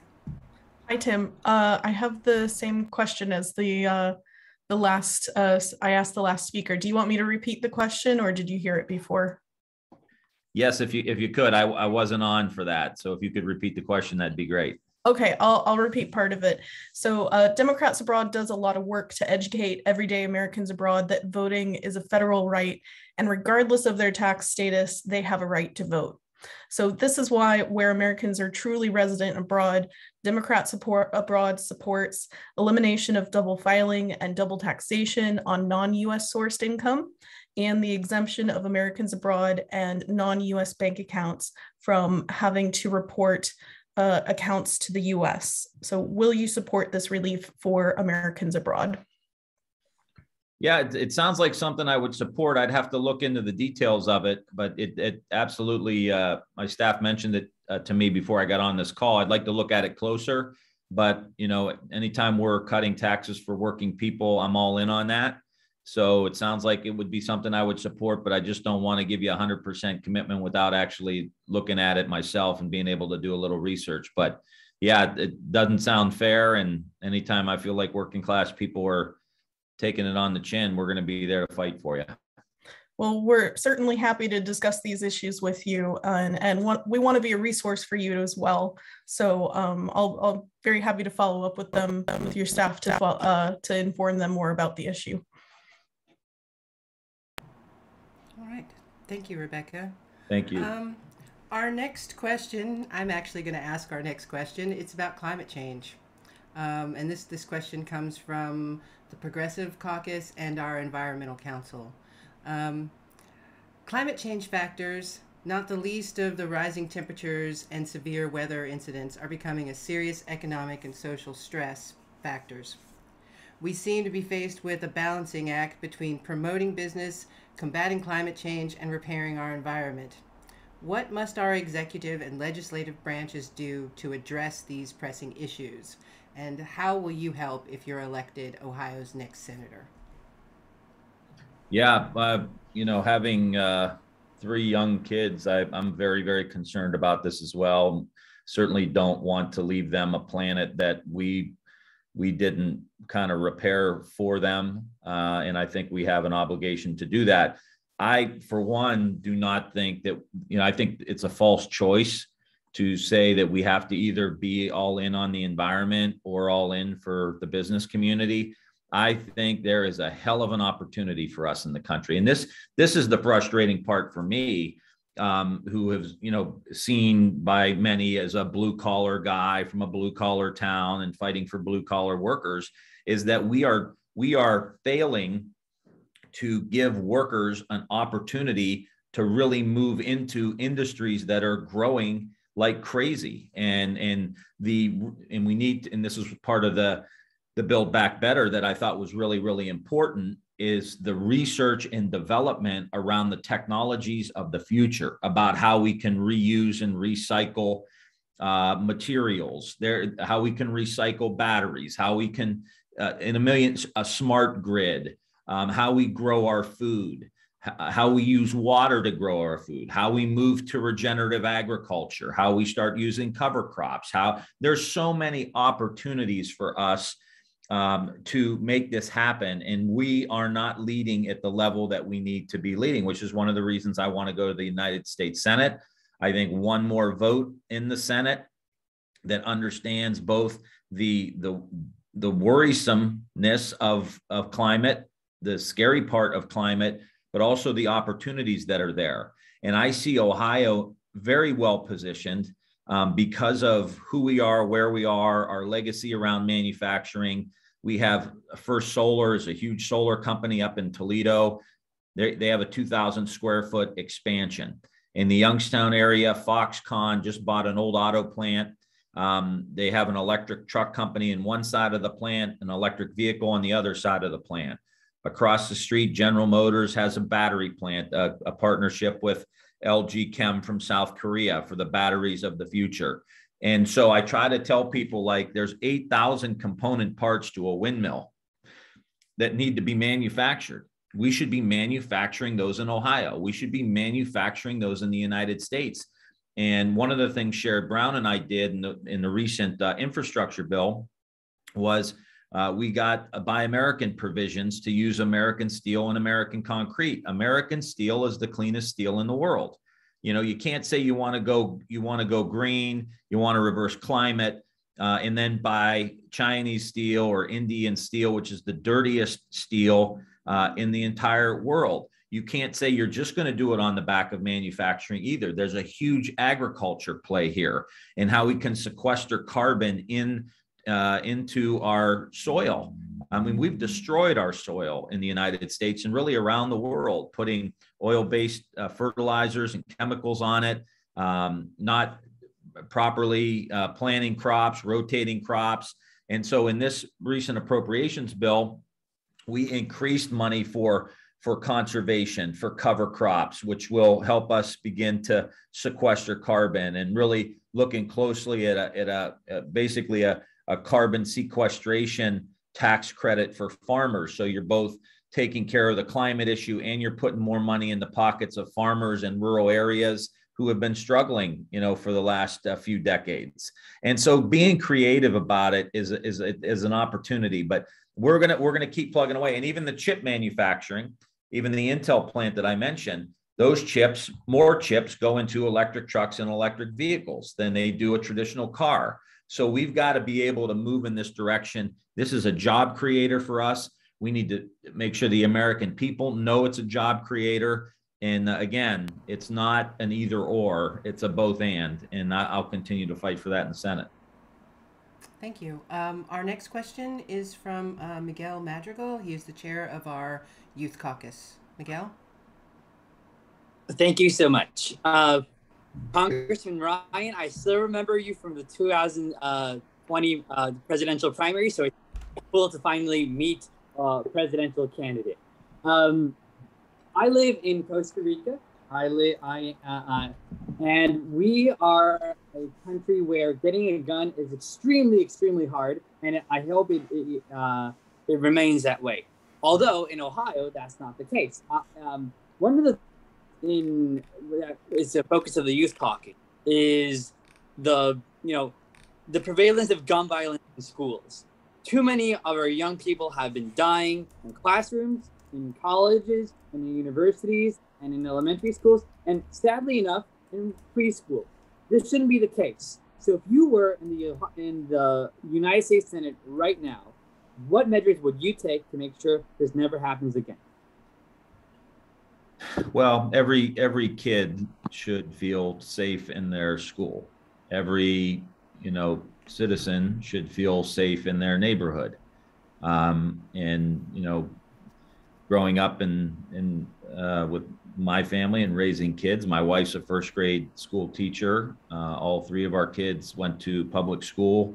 So to see what happens, Sandy Hook and so many other examples of gun violence, it's heartbreaking. It's gut wrenching. And so best I could tell you about what I'll do in the Senate is to tell you what I've done in the House.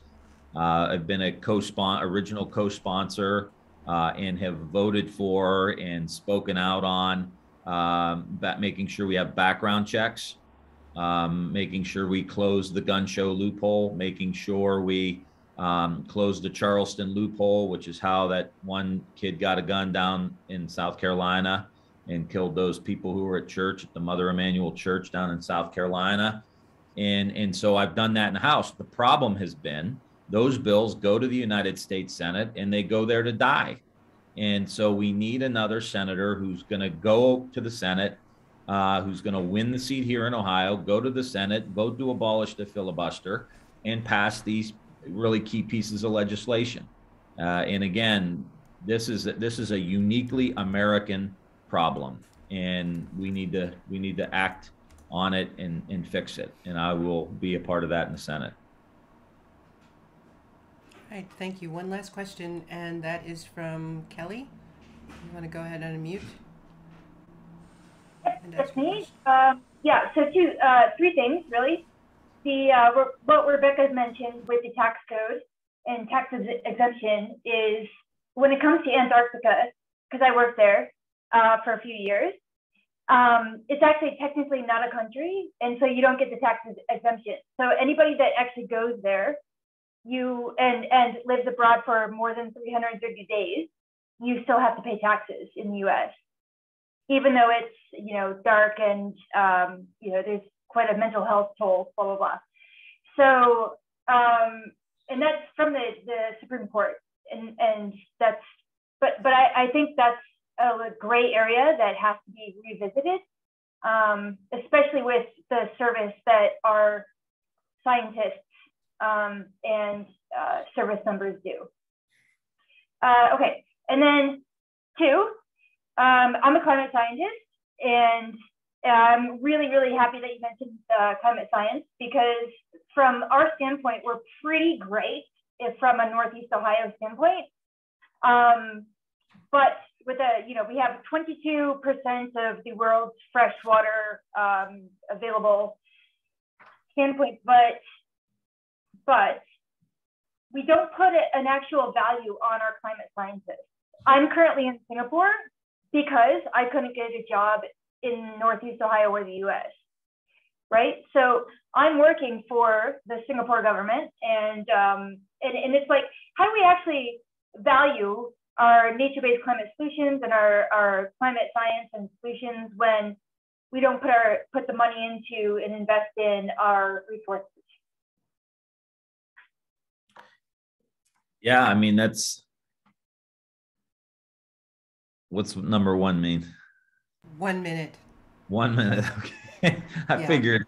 I appreciate that. Yeah, I mean, we've got to prioritize it. Again, I think it's more about shifting the mindset here. Not that it's a problem, because sometimes if we just lead with how bad things are going to be and how bad things are getting, there's a lot of people too that don't have the luxury of having the time. I get people mad at me all the time for saying this, but it's the truth. That people that are getting up early and going to work, come home late, drive 2 hours to a job site, get home at 7:30, leave at 4:45 in the morning. And I've met people like this all around Ohio with making ends meet.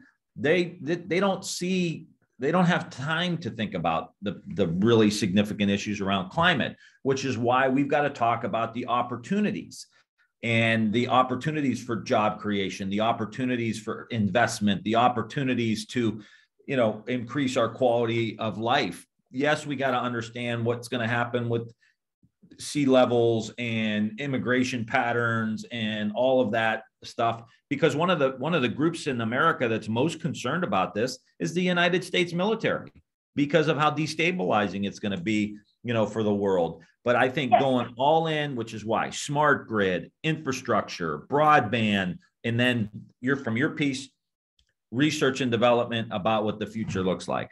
I'm getting gonged, so sorry. Thank you very much, Tim. Good luck on the rest of the race.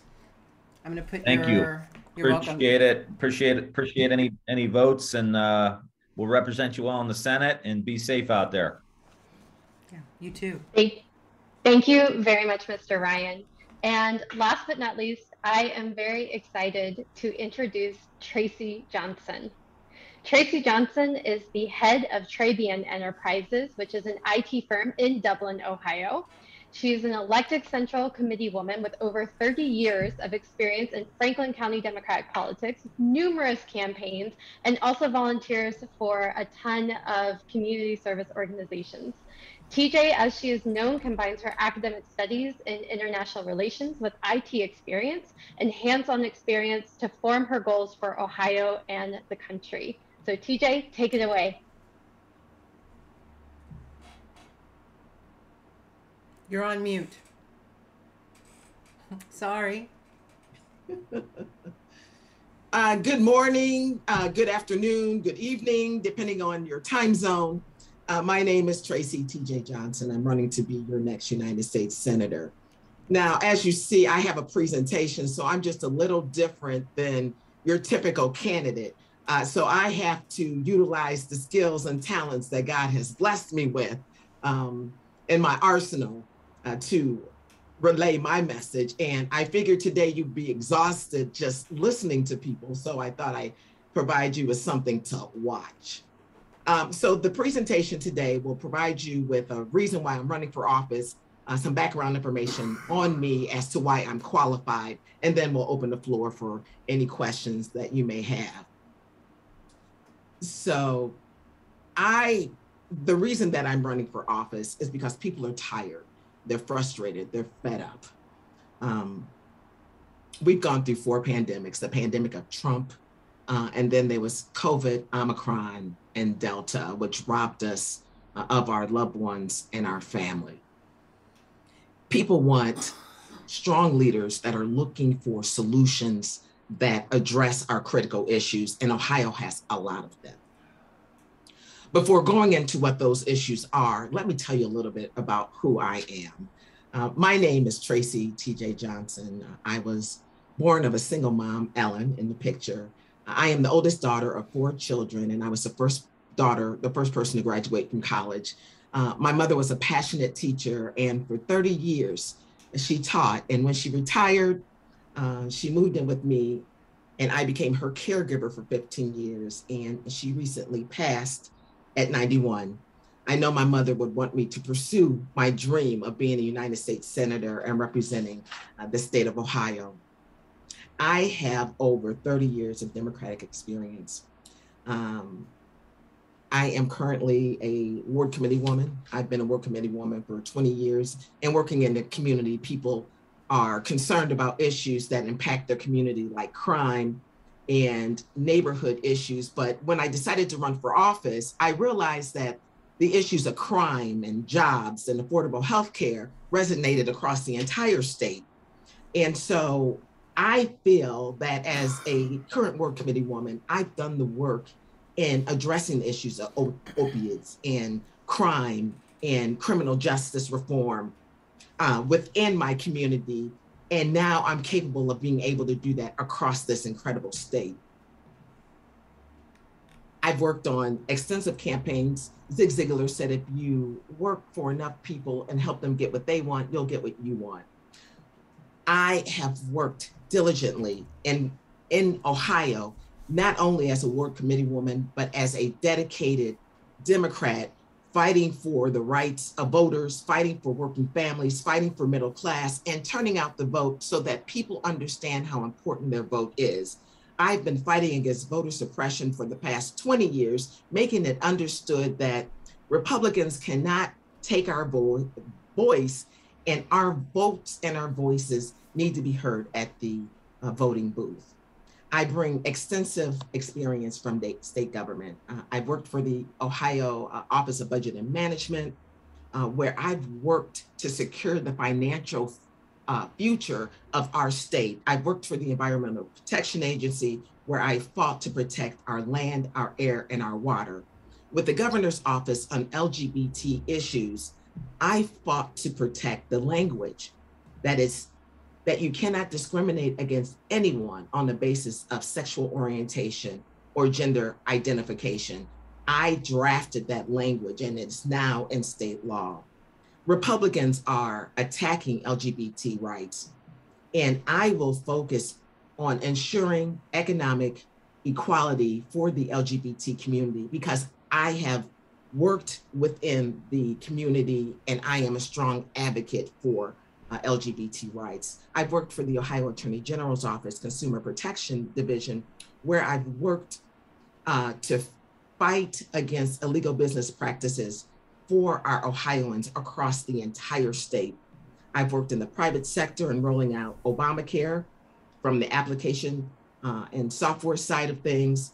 I've also worked globally for a global marketing company.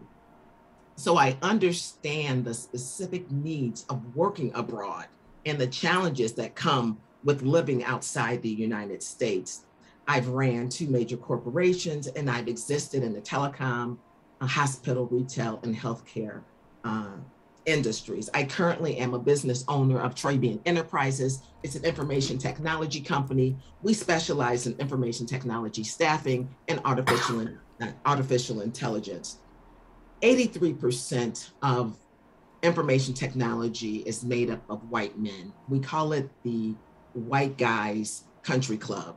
African Americans make up 7% of the industry, and 3% of that 7% are African American women, and owners such as myself make up 0.05%. So we make up a half a penny. So through my work through Traci Enterprises, I work to increase diversity in STEM And as a business owner, I understand the unique challenges that business owners face in regards to access to capital in order to grow and expand their businesses. I also am happy about the Intel investment in our backyard, bringing, it's a $20 billion investment that brings an additional 10,000 jobs in information technology. So I am happy about that investment. And when we upskill people and invest in upskilling people for these high-tech jobs, they will have the opportunity to work within the paradigm of Intel and the additional business that Intel will bring once they've landed here. Lastly, I have sat on a number of boards and commissions. I'm currently a board member of the Central Ohio African American Chamber, where we focus and advocate for African American and minority businesses and their access to capital. I am on the Columbus Zoo and Aquarium board, where we focus on the preservation of wildlife and protect wildlife. And through my experience on the American Red Cross and Medical Reserve Corps, I am uniquely qualified in crisis management. I'm trained in public health and natural disasters like biochemical warfare, terrorism, chemical spills. So your next United States Senator comes with a toolkit of expertise. I'm a public servant, a humanitarian, a staunch Democrat, a technologist, a business owner, and a previous elected and an elected official. In today's changing times, you need a candidate that has a variety of skill sets so that we're able to tackle all the problems and all the challenges that face Ohioans and make our economy better so that we can grow together and make Ohio a better place to live. Thank you.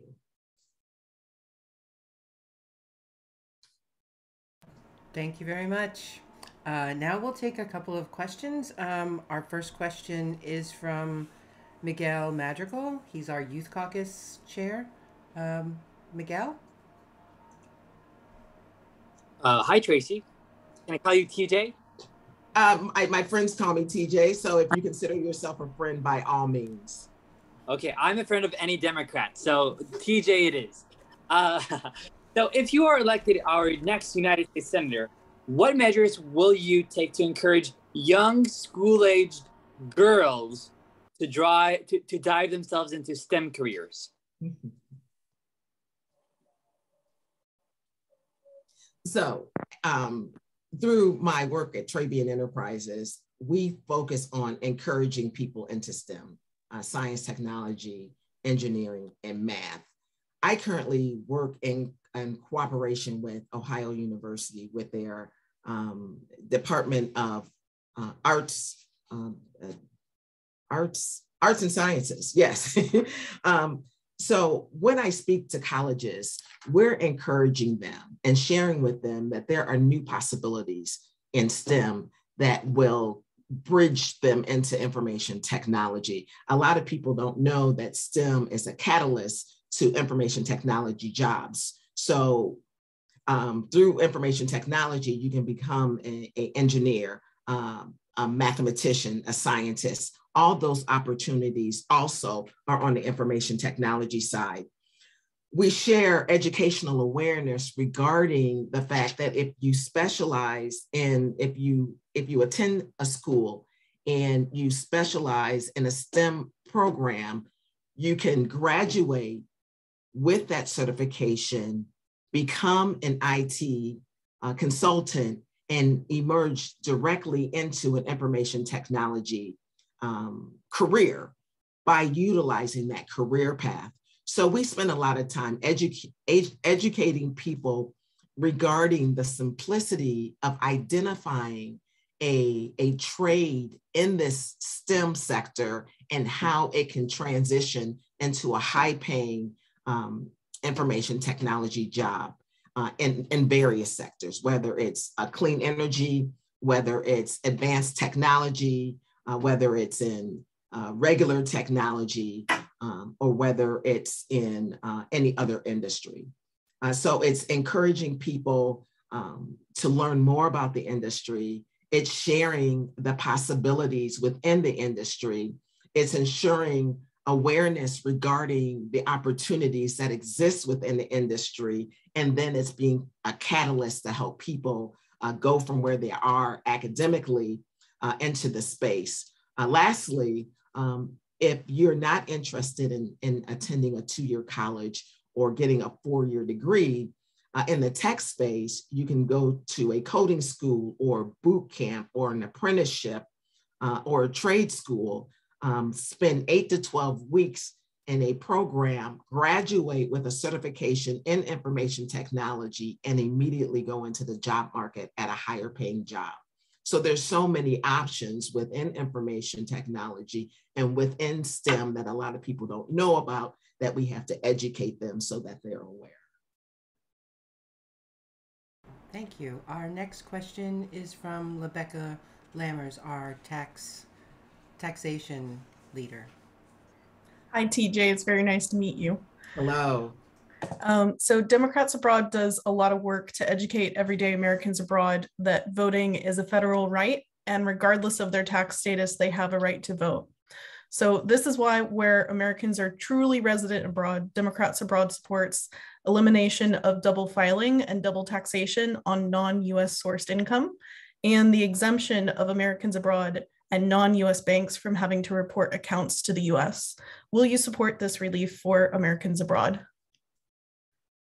So I want to say that Rebecca and I had an extremely engaging conversation. So let me explain how I govern as an elected, as a president of a information technology company.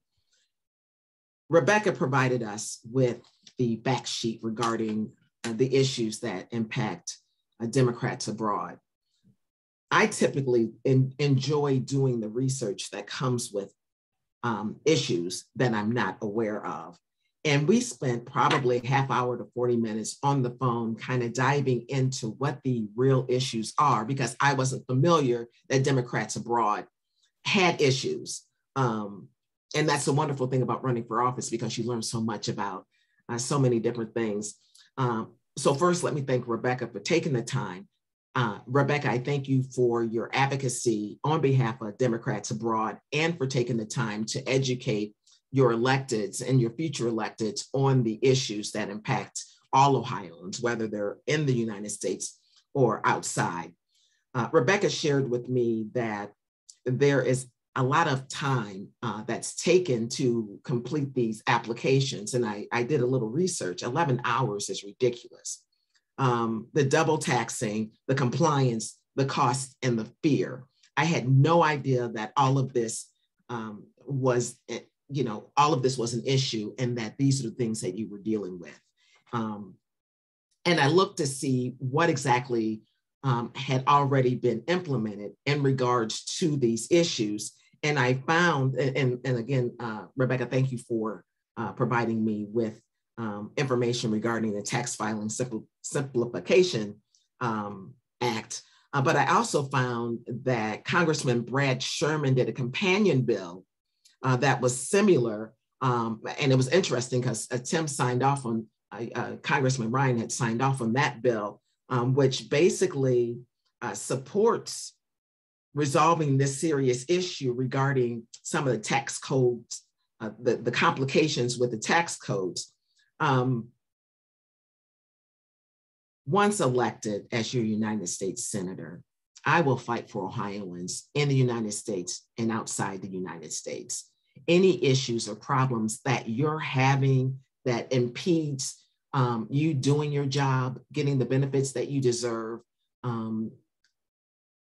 having the issue of being double taxed and having fear of voting, these issues need to be resolved. These issues need to be brought to light, and more people need to be on board regarding the resolution.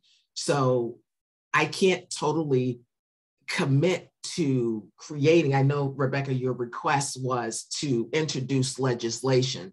I don't like to make promises I can't keep. But what I can promise you is that with the help of Rebecca and Democrats from abroad, I will work with you to make sure your issues are brought to light. And through that light, we can create what we need to make your life easier. That is what I know I can do. And that's the commitment that I can give. Of course, I want to wave my fairy dust on it and make it all go away. But realistically, I want to work with you to make sure we get the job done right. I need time to understand the tax codes. Senator Sherman, Congressman Sherman is a CPA. I'm an IT girl. And so I need time to kind of dig down into these tax codes and find out what we can do to tweak what we need, to change what we need, to reform what we need to do to make life easier and better for you abroad. That's my commitment. Thank you very much. We have one more question from Kenton Barnes, if you want to unmute. Hi, Traci. My name is Kenton Barnes, and I'm glad to see another Toledoan here. I'm sure that our families know each other, but that's neither here nor there. My question for you is regarding mass transit and the funding of Amtrak. As you know, in Ohio, particularly in Toledo, we have all these troubles with mass transit, and they're being underfunded, which prohibits a lot of people being able to access jobs because the underfunding doesn't give them the capability to have enough transit and able to have jobs outside of certain areas. And the same thing with Amtrak. We've always talked about expanding Amtrak throughout the state of Ohio, particularly in Toledo, because that would be a very important job sector in Toledo. What would you do about addressing the problems of underfunding for mass transit and for Amtrak in Ohio? So we need to fund mass transit because namely because we have jobs that need to be filled, and those jobs aren't necessarily filled by the people in those areas. Currently, we have 500,000 jobs that remain unfilled. A lot of that is because we don't have the transportation to get people into those higher paying jobs. Now, that's either locally or across the state. There's been conversation about bridging that divide through transportation. So if Toledo has renewable energy jobs, then people from Cincinnati can jump on mass transportation and get to those jobs outside of their communities.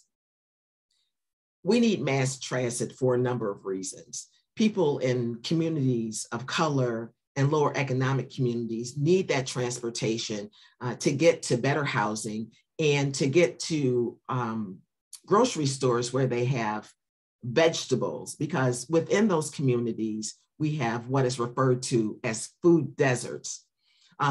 Seniors within those communities have a hard time getting to their doctors because of the lack of quality transportation. Ohio is about to bust open. We have jobs in renewable energy right now.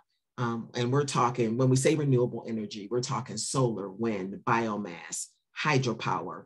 We have jobs busting open in the advanced technology sector. That's hybrid cars and electric vehicles. We have Intel in our backyard, $20 billion investment, 10,000 jobs. Manufacturing is looking at an additional 20 million jobs between now and 2030. How are we going to get that skilled talent to these locations? One area will not be able to service the needs for employment. And in order for us to build our economy, we have to get people back to work. And when we look at how do we get people back to work, transportation is a serious issue that needs to be addressed. I need Ohio's economic base to be substantial, and I need it to grow. So that means looking at how we utilize transportation within our cities, how we utilize transportation in our state, and how we utilize transportation across our cities.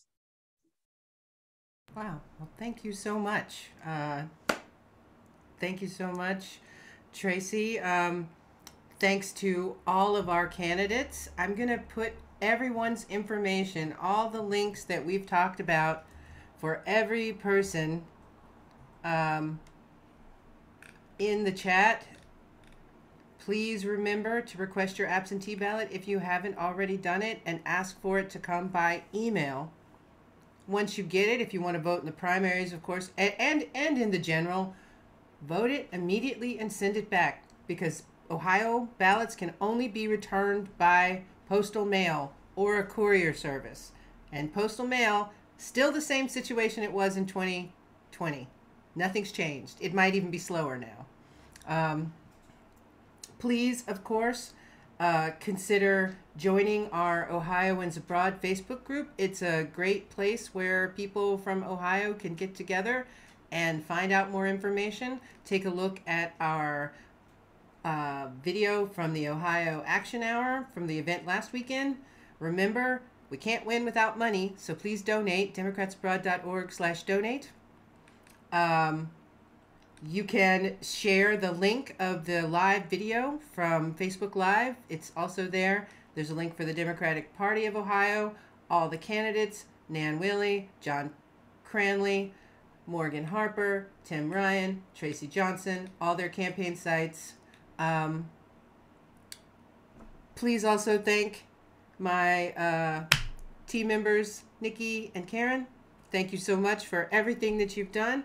Thanks for everyone who showed up today. And remember, if you got to vote or we won't win, because we can win Ohio this time. I am really sure of it. There's a clip of the Republicans running for the Senate that I posted in the Ohio group, and they're bickering like they're on the Jerry Springer show. And if you're from Ohio, you know Jerry Springer is from Ohio too. So, yeah. So we can do it, but we're going to need everyone to vote. And you need to make sure you get all your friends and family that are Democrats to vote. Not that Republicans shouldn't vote, but they can figure it out on their own. Make sure all your Ohio Democrats vote, because we, as it was said, I think it was Tim Ryan that said, Obama won Ohio twice. So it's not a joke. And when I was a kid, Ohio was a Democratic state. So we can do that again. Nikki, Karen, would you like to add something before we end? I just want to say, one of the things you want to do is to reach back and get back in touch with the home folks, whether that's somebody who's running for an office, whether it's a county chair in your county, or whether it's one of the allied groups that's been working with the Democrats throughout the redistricting hassle, but now coming up into the campaigns, yard signs, postcards, phone calls, whatever. Whatever you do, find out about the issues, share our issues with them. It's really energizing, because I don't know, there's just something about the hands across the water that make a big difference. Yeah, Nikki? And really quick, I would just add, we heard a lot earlier today from our chair, Liz Walters at ODP, regarding the redistricting and the ballots. Please make sure you are checking our Facebook pages, our emails. I know everyone's getting a lot of emails right now, but the ones that we are sending from DA, particularly our Ohio team, are going to make sure that you are updated about when to expect your ballot, if there are any changes in the deadlines, if there's any changes in how you need to get your ballot back, because we want to make sure that you have the opportunity to get your ballot and to vote your ballot. So also, if you have not requested your ballot yet this year, go to votefromabroad.org.